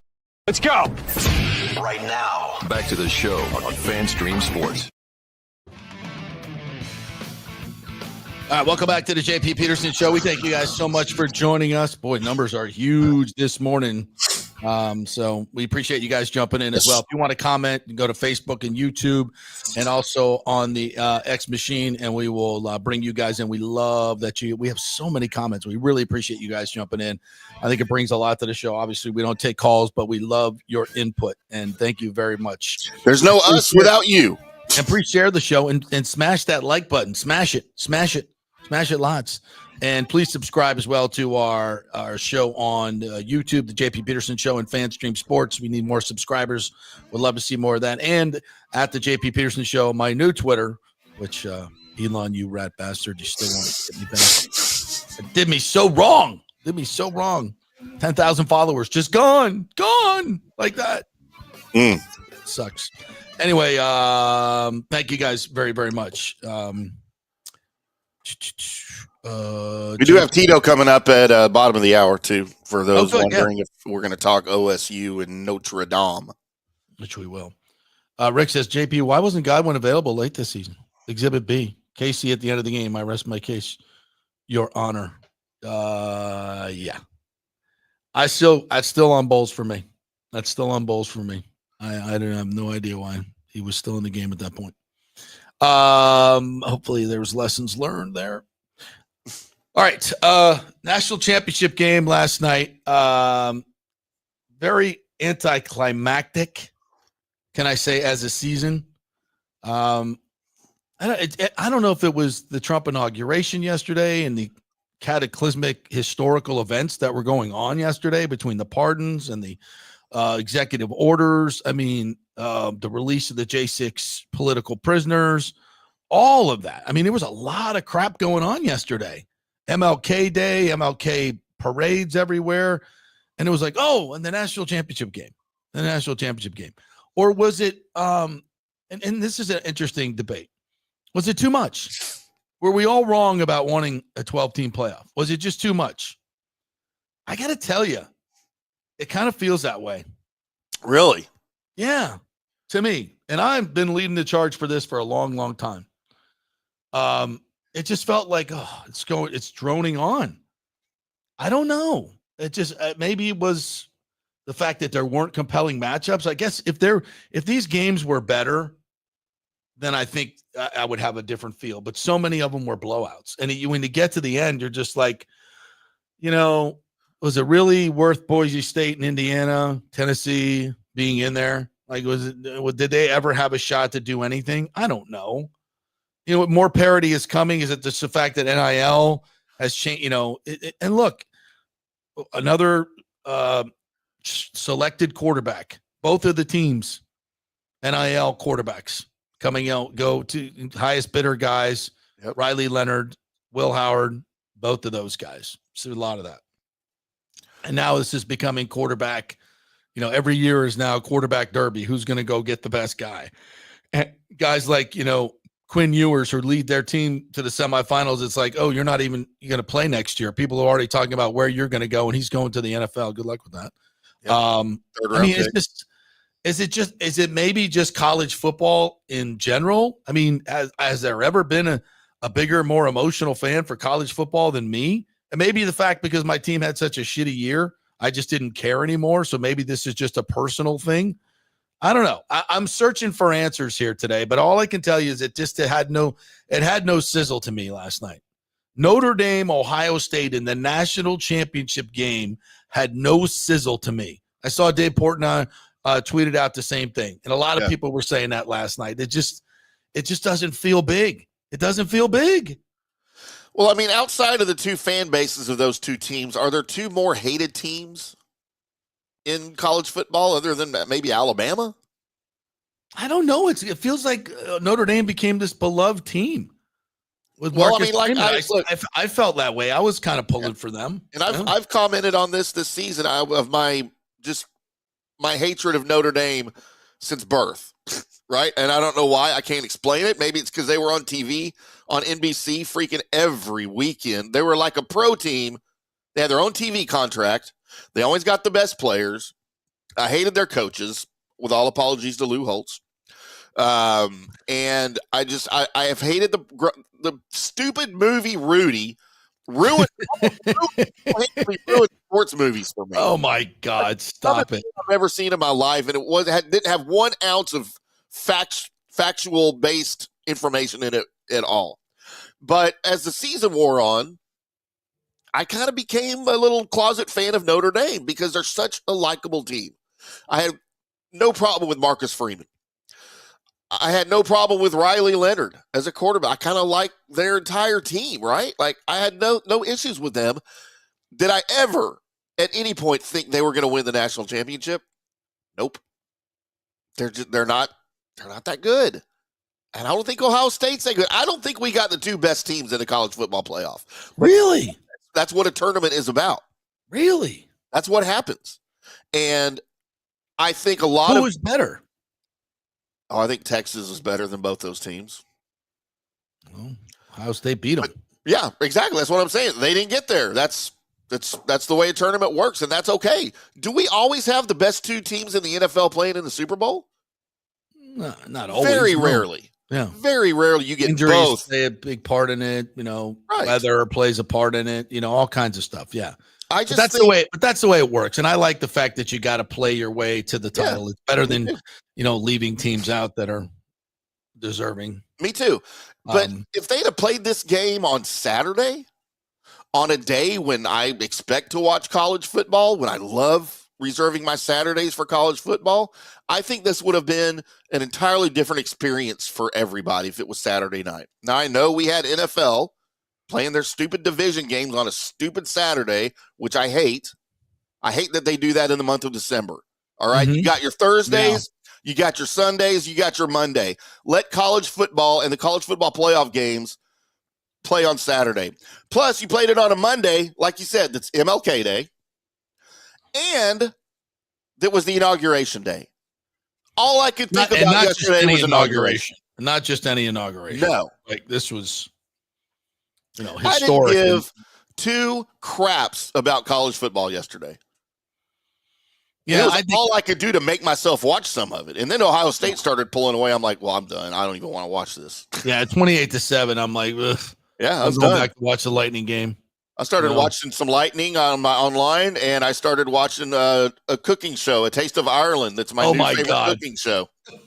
Some smoking hot Irish chick teaching me how to make soda bread that I've never heard of before in my life, but it looks really good, and she's really hot, so I watched it. Go Google it. A Taste of Ireland. A Taste of Ireland. Oh, here's my soda bread. It's so great. Have you ever heard of soda bread? Of course. Cars had it. I've never heard of it. I love my soda bread. It looks good, though. Yeah. No. That's what I was watching. My granny Kilroy used to make the soda bread. The brown breads, they call. Now, is soda bread the same as the brown bread? It must be. I don't know. Is it? Just the brown bread. Ooh, Never heard of it. Tell you what, tastes great and gets you going, if you know what I'm saying. Yeah. No, you'll be on the crapper for days. One slice of that cleans you out like a Brillo pad. Man, I tell you what, that brown bread, woo. Granny Kilroy made a heck of a brown bread. Put a little orange marmalade on there. Oh, lovely. Marmalade. Yeah. Huh. Yeah, so there you are watching. And listen, it was a nice comeback, though, by Notre Dame. They were scrappy. They held in there. And then late in the game, they're down 2 scores, down 15 points. Mm-hmm. You're down 2 scores. And I think it was 8 minutes left in the game, 4th and 9 from I think we might have been 4th and goal from the 9. And you kick a field goal? Very questionable call. I didn't get that. I know Ohio State's red zone defense is awesome. 4th and 9 is a tough one, but damn, it's not that tough. I mean, it's not miracle tough. And you just in possessions alone, and you're having a hard time stopping Ohio State. Yeah. It's just it's a math equation at that point. You gotta go for 7 there, because they go for 7, then they would have tied the game late. Mm-hmm. So I think that's a decision that Marcus Freeman is going to revisit for a long, long time. I mean, if I'm a Notre Dame fan, I don't like, what the hell are you doing there? Now what is that? A 25% play, 30% play to get a touchdown there, or first down, whatever. I think you got to do it. Even if it's less. You got to do it, because that's really your only chance. Because you're like you said, running out of possessions. You haven't stopped Ohio State's offense. You're probably not going to stop them again. You got to get points on the board. I'll say this. That throw, late in the game, it's 31-23 with 4 minutes left. And it's 31-23. It's 3rd and 9. And they freaking go up top to Smith. What a throw by Will Howard. What a throw. What a catch. What a play. Oh my God. You got to tip the cap there. That's a hell of you're dialing that up, and Notre Dame goes man to man there. And I know a lot of people are coming after him for that. I don't care. I'm rather going to pressure Will Howard in that situation. You got to make a throw, and you got to make a catch. Even as open as he is, you still got to make a good throw 50 yards down the field, and you got to catch that ball in that situation. Mm-hmm. And I know the coverage wasn't great, but you still got to – that is not a high percentage throw, but that's a gutsy throw and a great play. And that's a tip of the cap. I mean, damn, Ryan Day, that's a hell of a throw. So, I mean, listen, I think Ohio State is a worthy champion. I think they've got a ton of talent on that team. $25 million NIL. I saw that all over Twitter last night. And yeah, does that make a difference? Hell yeah, it does. Can the USFs of the world compete with that? Hell no. But they haven't been competing with Ohio State for a long time. And I'm not picking on USF. I'm just saying it is not a level playing field. It's not even close. It never really has been, though. Let's just be honest about that. There's the blue bloods and there's the blue bloods, and then there's everybody else. I think there's more parity than there's ever been. And I think that's going to continue. But in general, I think we still need some guardrails. A lot of this hopefully is coming with the House settlement, where all teams will have money to spend in NIL. At least there'll be a ground floor. Teams can, obviously augment that, but I think it's going to bring more parity. I really do. And look at it this way. Without the 12-team playoff, even if this thing's still a 4-team playoff, if we're just going on polls, do either one of these teams this season make the championship game? Well, not Ohio State. Not after that loss to Michigan. Well, would Notre Dame have had enough time to recover from their week 2 loss to Northern Illinois? Yeah, probably. They played great down the stretch. They played great. So would they have been a top 4 team? Where were they in the AP poll? Were they were outside of the top 4. I mean, they were outside of it. But I think that's good. I think that's good. I'm not going to say I don't like the playoff, but I think there was more things contributing. I don't necessarily think it was the 12-team playoff. I think they screwed up the seedings. I don't like the way it's constructed at all. You got to reseed, right? Yeah, you got. I think they need to change that. I don't know. I think that's number one. I think I would have had a big difference if there were more competitive games. I think it would have felt bigger last night. Right. I think all the things we mentioned about what was on Monday night. I think Saturday. I think you got something there. Like college football is Saturday. Yep. I guess we've been having the national championship game on a Monday for a while. Have we? I thought it was Tuesday. Yeah, I don't know. But it should be Saturday. It should be on a Saturday. It should be on a Saturday. I'm okay if they want to do it in prime time. I'm okay with that. If you want to do it at night for more advertising revenue, that's great. But it's got to be on a Saturday, man. Move. Can we play NFL games on Sunday and Monday? Yes, we can. That's what we normally do in every month of the season except for December. Yeah, when college football's normally over. That's why they started moving them to Saturday. I hate college football games. I hate NFL games on Saturday. And I hate college football games that aren't on Saturday. Maybe Friday night, but it's just NFL owns other days. Let college have Saturday. I agree. 100%. All right. I tell you what, let's bring Tito in, get his thoughts since we're talking about the national championship game right here. And then we'll take a break and do some bolts. What's up, Tito? How are you? I'm doing great. How you guys doing? Jeff Dittoff from 97.1 The Fan in Columbus, home of the national champions. Dude, you look like you got hammered last night. I'm just saying. It was a long night, and yes. Attaboy. Yeah.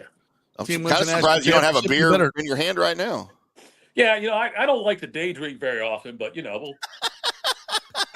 he goes. It's not my style. It looks like a coffee mug, though. Yeah. Well, of course, it's a coffee mug. Doesn't mean it's got coffee. That's true. True story. I've got Red Bull in mind, so. So Tito, what's more gratifying for you? An Ohio State national championship in a season where they were one of the most unlikely teams to make it to a title game, if it's not for what we went through for the first time in the 12-team playoff, right? Or a Pittsburgh Steelers Super Bowl. Oh, it's the Ohio State thing. It's always going to be the Ohio State thing over Pittsburgh Super Bowl. If I lived in Pittsburgh, I might feel differently about it. But the fact I'm here, I'm a stone's throw from the stadium, and we celebrate Ohio State so much. Right? Like I take my kids sometime and I'll sneak them onto the field in the off season and throw passes to them before cool. they run me off. But it's that, and it's funny you mentioned that unlikely, but coming into the season, most people thought Ohio State would compete for the national championship. It all went to hell after the Michigan game. And that's what everyone said. There's no way it's going to happen now. And that's when the people were saying, fire Ryan Day right now. And so it's, I told you guys I thought Ohio State would by double digits. I'm not surprised they won. It got close there for a while at the end. But it's always this kind of thing right here. Ohio State winning the first 12-team playoff. They won the first 14 playoff as well. And Ryan Day being able to shut up all the naysayers here in town, or at least some of them. There's still some people who want him fired that I've seen on social media. Just stupid. The Buckeye Goobers, like I talked about. I might have that trending on X this morning. # fire Ryan Day anyway.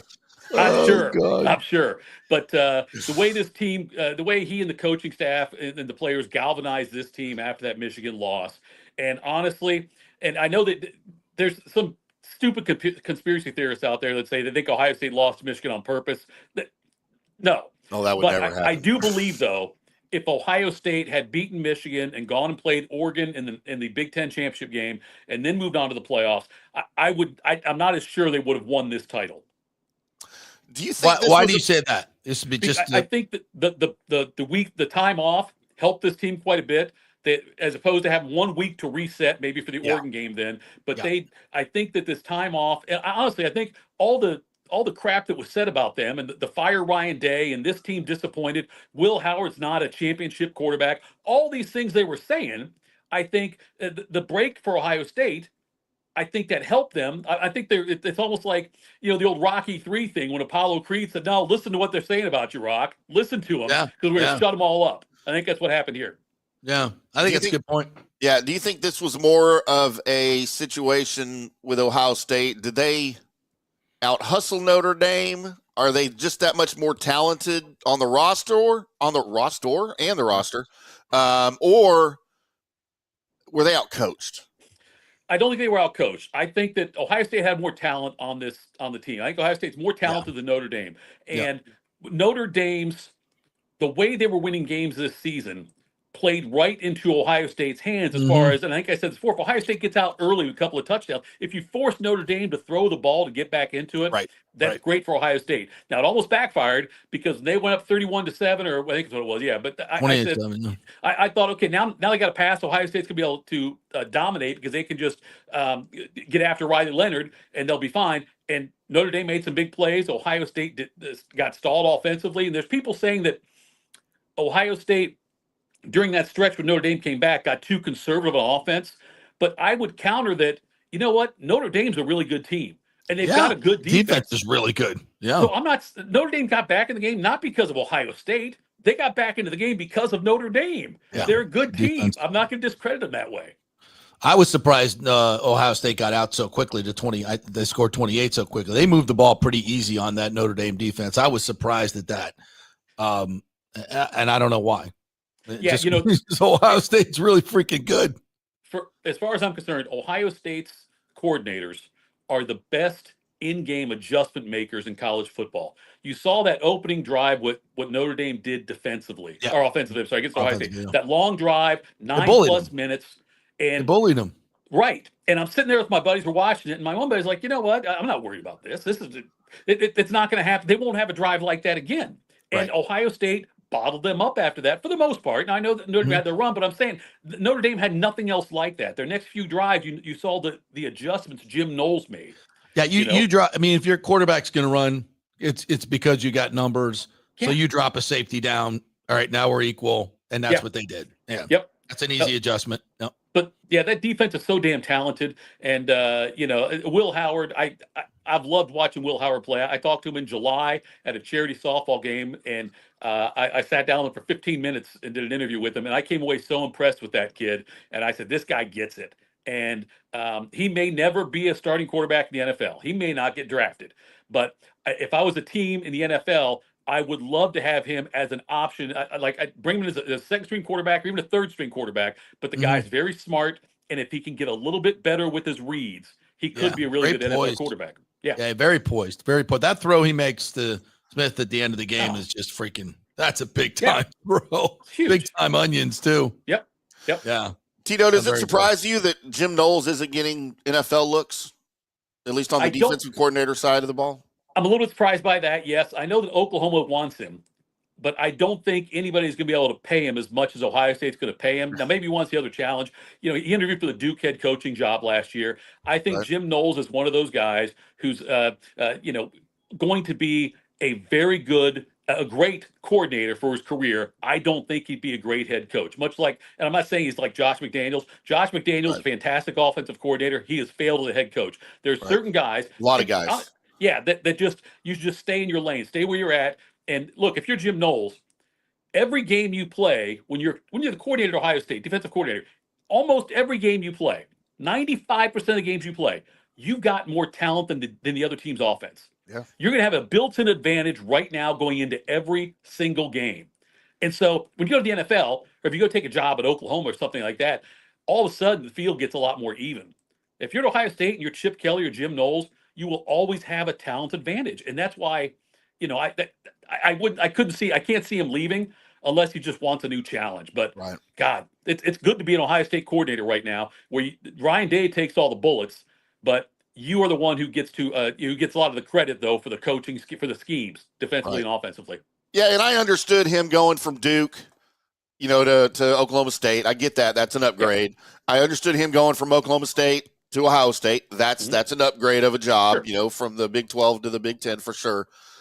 And I just don't know. Look, if that's what he wants to do and he just wants to be a DC at the highest level of college football, then that's where he belongs and that's where he'll stay. If he wants to be a head coach somewhere, then he's not going to get probably not get like a Big 10 head coaching job somewhere. He's going to have to go like back to a Duke or somewhere else. But some guys, that's just who they are, man. My favorite example of that in the NFL was always Norv Turner. Sure. Norv Turner, an amazing offensive coordinator. Yep. Not a great head coach at any of his stops. And that's okay. There's nothing wrong with that. And Jim Knowles, he doesn't have like the dynamic personality, I think. When you hear Ryan Day speak, it sounds different. Jim Knowles is he is an old school, grizzled defensive coordinator. That's what he is. And he could be a great head coach probably in the NFL in the 70s. Yeah. But I'm like right now, though, in today's world, I just think he's the top defensive coordinator in the country in college football, and I'm fine with that. Did I piss JP off? I must have said something to offend him. Probably got the magic word. He's probably got to go poo poo or something. He might even have texted me. I don't know. So Ryan Day, pretty happy at Ohio State. He's on top of the world right now. Sure. We don't see him moving on to an NFL job or anything like that, right? I don't see it. NFL teams should call about him, but I don't see it. I think that Ryan Day is, smart enough. I think he accepts the fact that we've got that fan base, that certain part of the fan base that's going to do what they're doing and be the way they are about him. I think he's accepted that.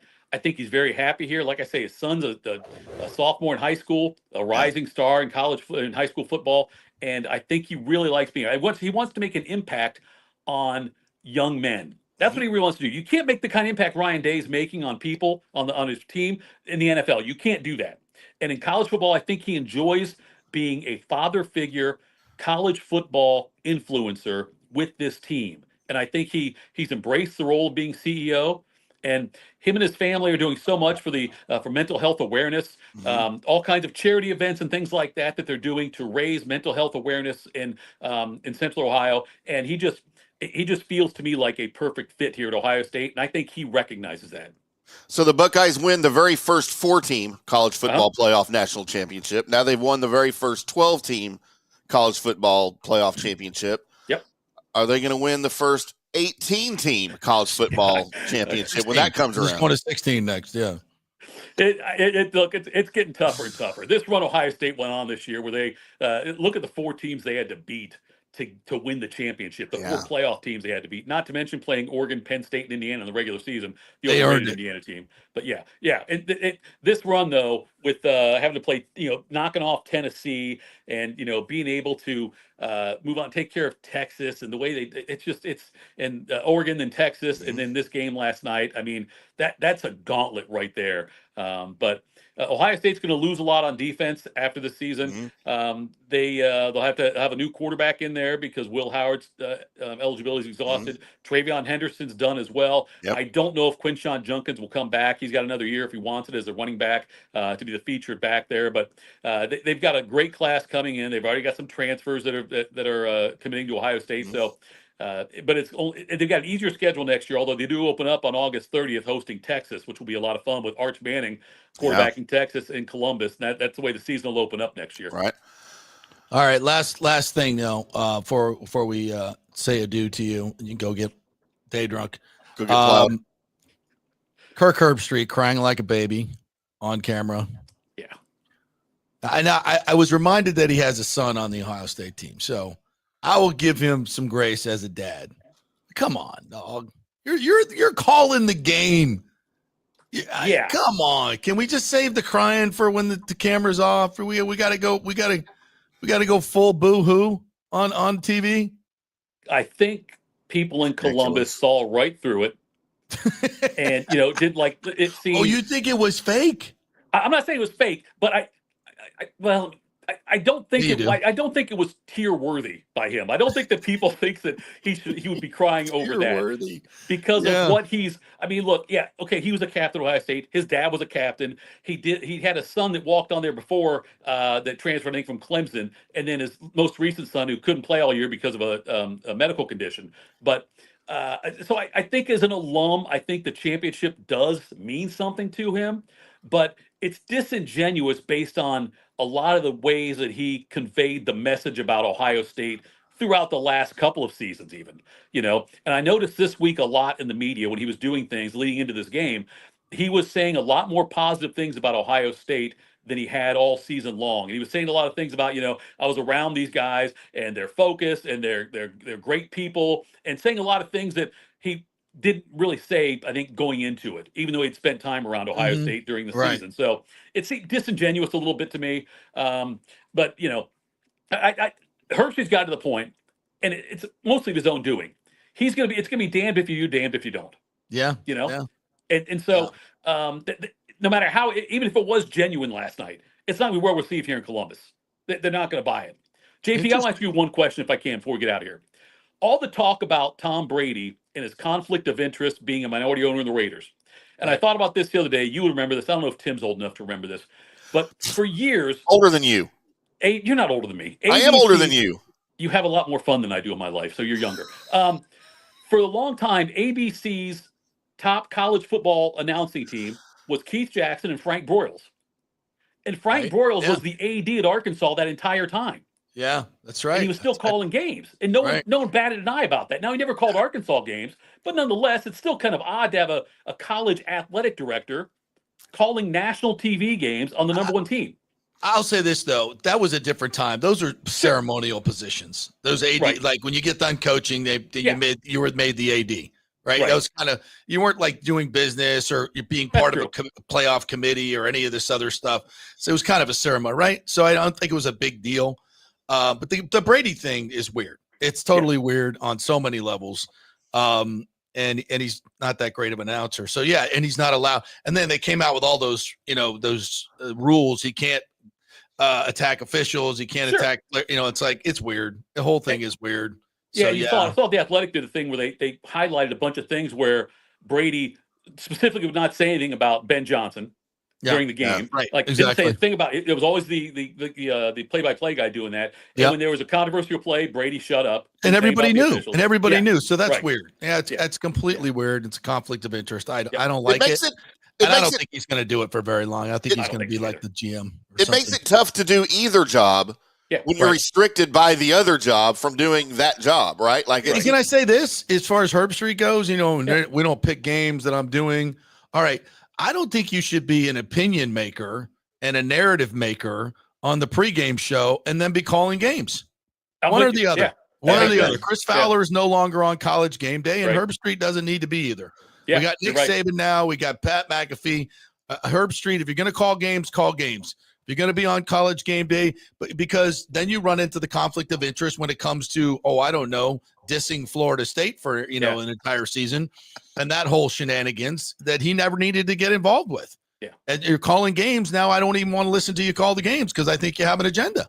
I think you're right. I think they need to do something about that. Can we just get him off of NFL games too? That's the weirdest fit ever. The Al Michaels, Kirk Herbstreit booth. That is the worst. I think just at this point, less Kirk Herbstreit, the better. Yeah, I think you're right. Yep. So bring back Craig James. Yeah. I'm talking. Yeah. There's plenty of good analysts. We're not. What do you have? Is the world going to end if Kirk Herbstreit leaves College Game Day? No. Or leaves the booth? No. I think we'll be fine. Replace him with his dog. I volunteer. All right, Tito, congratulations. Go continue that 24-hour hammering you're going to do. Go Buckeyes, all that good stuff. Yeah, Tim has to give us an update on our picks. I think you and I probably crushed it, but that's okay.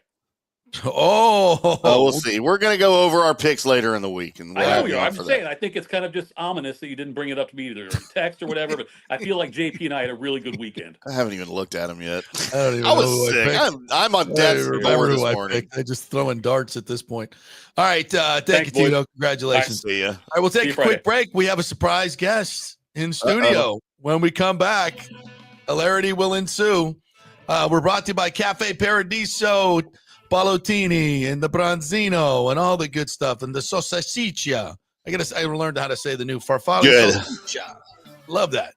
And I love you guys jumping up, John Hill and everybody else who's been in the comments saying, I went to Cafe Paradiso. It was awesome.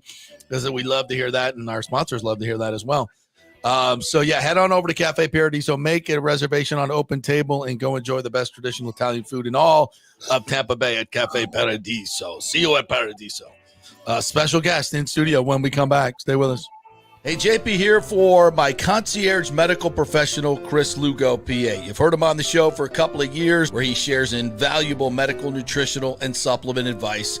With Chris, it's like having a medical provider as your best friend. What I love about this concierge service is the convenience and support he offers. I can text or call him 24/7 with any questions or concerns, and he'll promptly call in a prescription if needed. No office visits or copays required. It gives me peace of mind knowing I have someone genuinely invested in my health, not just focused on insurance profits. And the best part, the Bay Area Modern Medical Center's personal concierge service is more affordable than you might think. Don't let insurance companies dictate your health care. Take control of your health and wellness today. Visit BAMMC.com for more information and to schedule your initial free consultation. Empower yourself and take charge of your personal health with BAMMC.com. Hey guys, why not kick off 2025 by popping the question? Yes, and you know where to get that perfect engagement ring. It's the Gold and Diamond Source. The best prices, the best quality, and yes, get her a real diamond. You don't want to go with the fake stuff. And January's birthstone is garnet for all you FSU fans, right? Get 15% off all the unforgettable garnet jewelry at the Gold and Diamond Source. Also, discover Emilique by Emily Johnson Weintraub, a sleek and modern jewelry line that makes everyday gifts extraordinary. And don't forget, you have any unused gold? Turn it into cash or a stunning new piece. With gold prices soaring, there's no better time to trade up. You can do it all at the Gold and Diamond Source, 3800 Omerton Road, always online at thegoldendiamondsource.com. JP here for the Jeeves Law Group and my man Scott Jeeves. If you're going to hire an attorney, do you want some guy looking for a quick settlement and a quick buck, or do you want an attorney with some chops? Scott is a board-certified civil trial lawyer and a certified circuit court mediator. Been practicing in the Tampa Bay area for over 30 years. He is a peer-reviewed AV preeminent-rated civil trial lawyer. They just don't hand out those classifications. He's been the lead class action counsel on many complex consumer protection cases and has handled hundreds of serious personal injury cases. He's dedicated his career to protecting injured victims and is committed to vigorously representing you.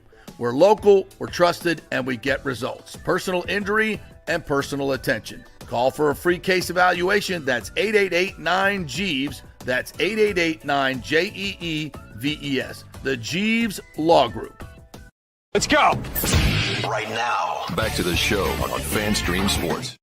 All right, welcome back to the JP Peterson Show. Here's we're coming to you live from the Jeeves Law Group studio in beautiful, maybe not so beautiful today, South Tampa. And we welcome in our special guest in studio because we got a big lunch planned today, big business lunch. It's the great actor extraordinaire, media mogul, Paul Wilson, ladies and gentlemen.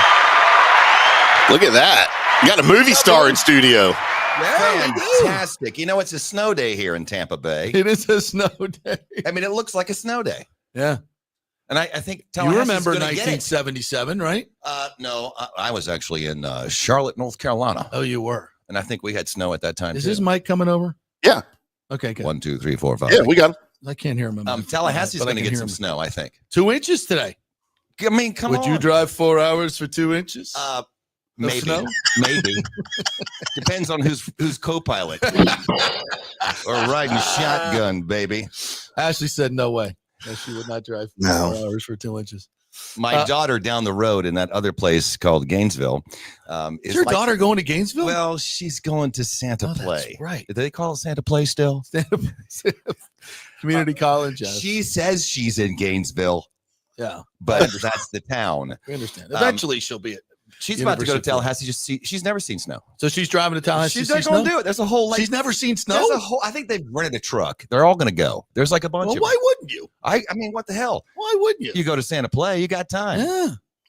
So you weren't here in '77 when. it no, snowed. we You were in moved West here. Virginia? Yeah, we were in Charlotte, and then we moved to St. Louis, and then we moved here in '82. Right after the Cardinals won the World Series. Oh, okay. Yeah. All right. Yeah, I've told the story many times on the show. Little Johnny Peterson at Olson Middle School. And we had a whole thing of windows. You could see out into the little area where it's snowing, and every class, of course, is out there, and people are running around in the snow. And our curmudgeon ass teacher was like, "You will not leave your seat. You will not leave your seat." And I was like, "Follow me. Here we go, Right. everybody." This is so very off unique. we went. Very off we unique. went. Yeah. So we're not getting snow here, but not far away. But it kind of looks like it does. could. And this morning it kind of felt like it could. Yeah. And I think tomorrow it may. Yeah. But That'd be cool. yeah, we're gonna So see. what's going on? What's going on with you in your life? What are you playing Richard Nixon now? Ronald Reagan? What's I'm next getting for you? sucked in. He's not a crook. I'm working on a one-man play about Richard Nixon that a great playwright friend of mine, Bill Levingood, and I have kind of hatched, and we might do another public. We did one public reading just to kind of get some feedback, Right. and with some theater people, and not some friends, because I didn't want really a performance review yet. But that's been a lot, and I've been kind of looking for the whole setup. It's Nixon's last day in the Oval. And Oh, wow. the whole place takes place right there in the Oval, the whole thing. And he pardons his whole family. Well, Who would do that? Who would do that? there will be some reminiscing of kind of the tone that will seem familiar, but he's not leaving until he finds one last tape. One last. Oh, tape. That's the What's setup. on that tape? I'm not going to tell you. You're going to have to, watch me do it. There is a tape of him admitting that they killed John. They killed John. Oh. And like who he was talking to. God, you should know this. Was it better. Haldeman? Yeah, or no, he was talking to somebody who was involved in the assassination. That we think was involved in the assassination. Yeah, Nixon recorded 3,700 plus hours. Yeah. In the White House, and he had a device in his coat, so every time he'd walk in, it activated all the recorders. It was fantastic. awesome. Really? Oh yeah, and then later High he tech. admitted, why did I do that? Well, I thought it would be important, and Well, I should have done that. Honestly, that's great transparency. yeah. I mean, wouldn't we all want to have tapes of what was going on in the White House the last 4 years? He wanted it, and here's a guy who, and a lot of people may know this, but I didn't. He grew up a Quaker, strict religion, right? Oh, yeah, you've And he said was this, very poor. very and poor. Yeah, Right out of high school, gets into Harvard Law School, but they couldn't afford to send him. So he stayed in California, got his degree, then got into Duke, but lived in a tool shed because he was saving up money to buy his mom a mink coat because his brother had died. So there's a lot that motivated There's a lot him. going on there, and there. especially, and this is a it's certainly political by nature, but it's not a political point of view. I'll say it's kind of, I wanted to humanize him, and having played him now 3 times on television, I kind of feel like I can just walk right in those. Well, there's a historical. We never know where we're going to go with Paul Wilson, though. That's what I never but know there's where a I'm historical. There's a historical feeling now, and backed up by facts, that Watergate was very much a setup. Sure. Was very much a setup, and Richard Nixon may not have been the crook that his history tells us that he is. In fact, he may have been on the side of fighting against the deep state and wanting to know who killed John. There is absolute proof that Yes. it was, and he hated his political enemies. I mean, that was the thing. And a guy that was so driven, again, lived in a tool shed in college, in law school at Duke. Then, has to go back to California and run his father's produce company. And it fell apart because they didn't figure out how they had to freeze the concentrate of the orange juice to travel across to the East Coast. So, I mean, he had a tough time. And you kind of look at, and we explore some of that. And then you see kind of how driven, and by the time he gets to that White House, it's, by God, I'm in charge. We're doing it my way. Yeah. And you see that drive, but it came from those really kind of meager beginnings. Right. So what's going on in the entertainment world right now? What should we be watching? What are you watching? I started watching Landman, the latest Taylor Sheridan with Billy Bob Thornton. Yeah, That's good. That's good. He's an old man. If you haven't seen it, he's an old man. That's how He's they a say it old out there in man. Arkansas and Texas. That opening scene is something else, man. Holy And then they get into well, not to give it away, but they get into some intensity, and then they combine it with some cross the border friends. That turns into something wild. Wow. No, See, I'm on episode 2, right? So we just finished episode 2. Okay, then I'll be quiet about what happens next. You're not spoiling it, but that's a nice preview. You know how to give a trailer without giving it away. You've done this before. There's a tone though that I'll say for Taylor Sheridan fans, and that's obviously Yellowstone and 1923. And Hell or High Water. Remember, he wrote that. He kind of came out of nowhere with that, which is a really interesting movie about his timeline. Is very interesting. I read something about him the other day where he was, he's a struggling actor, and just was getting shit on, and then he said, "You know what? I'm going to take control here. I'm going to go create some stuff." It was down to his last $3,000. Yeah. And he also, there's another show called Lioness. Yes, that's on Paramount Plus that he has kind of created. And he appears in that as well. Yeah. But Landman has got an interesting tone. It gets intense, and it gets, you really see kind of the inner workings of the oil business today, but it still has that kind of pastiche of like a modern Western, Yeah. And then it goes berserk at moments. And these other characters, his ex-wife shows up, Allie Harder, who steals every scene she's in. Yep. Well, we were introduced to her in episode 1 in a little video call. Right. She's a little. That's a fun beat, right? Whenever that phone rings on FaceTime, he's like, God damn, what is it? Oh yeah, you look good. Dun, dun, dun, Really good. Can you do Trump, by the way? Well, I bet I have to work on it, but I probably could get to it. It's a little higher, know. And he purses his mouth, of course, as we all know. Yeah. Now, what an incredible comeback politically. I mean, here we were talking about Nixon, but I mean, Trump's political comeback, wherever you are, that's an unbelievable moment in American history we just saw. Yeah. Yeah. And it's almost Nixon-esque if he would have had a comeback. Sure. But he was so buried by the media that he never had a chance, but he was that disgraced. Yeah. And I think what's another thing that we kind of, we when we were exploring this play, we were looking at kind of similarities. Yes. Not directionally, but just like, wait a minute.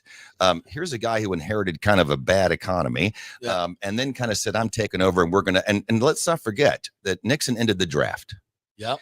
Let's not forget desegregation. Let's not forget the stuff he did. He ended the Vietnam War too, did he not? Sure did. Yeah. Absolutely. Yeah. And he brought home 351 POWs. Yeah.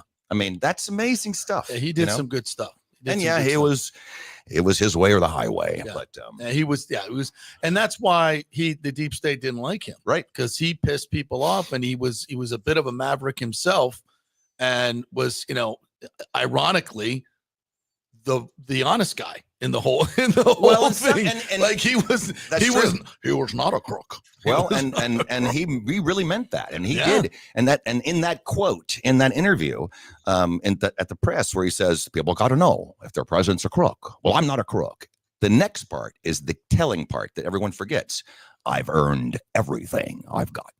Yeah. And he did. Yeah. I mean, he worked I think he might have been the one that said the closest thing to the penal system in the U.S. is the White House. Because he worked all the time.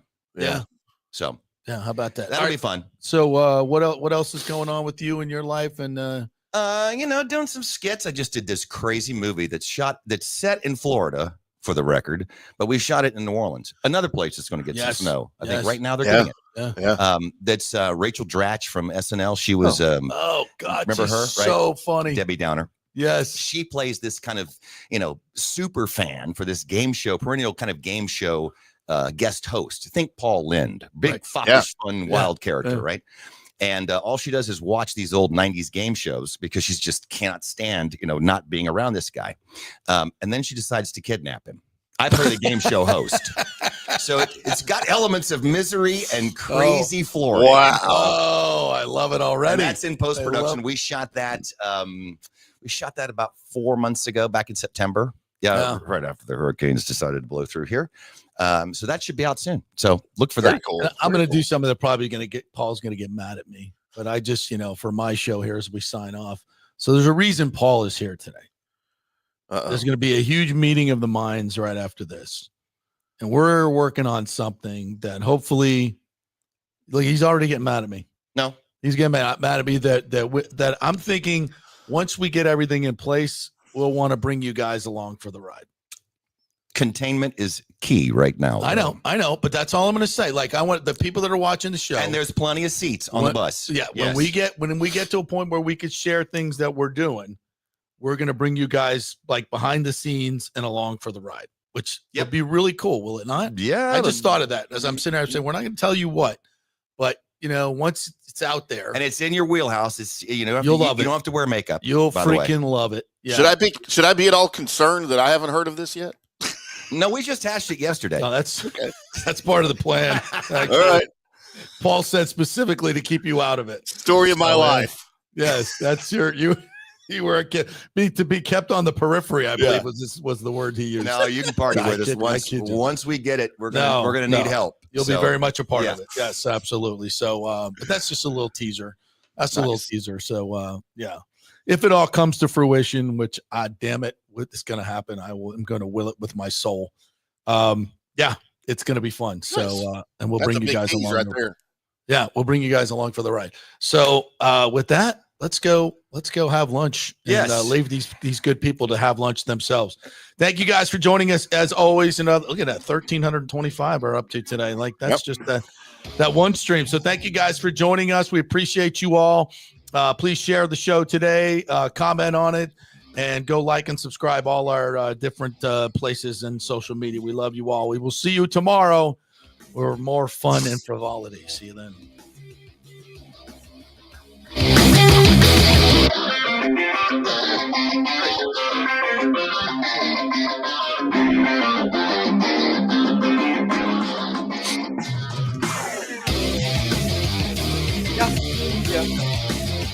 That would be fun for the audience. It'll be a bit of a hook.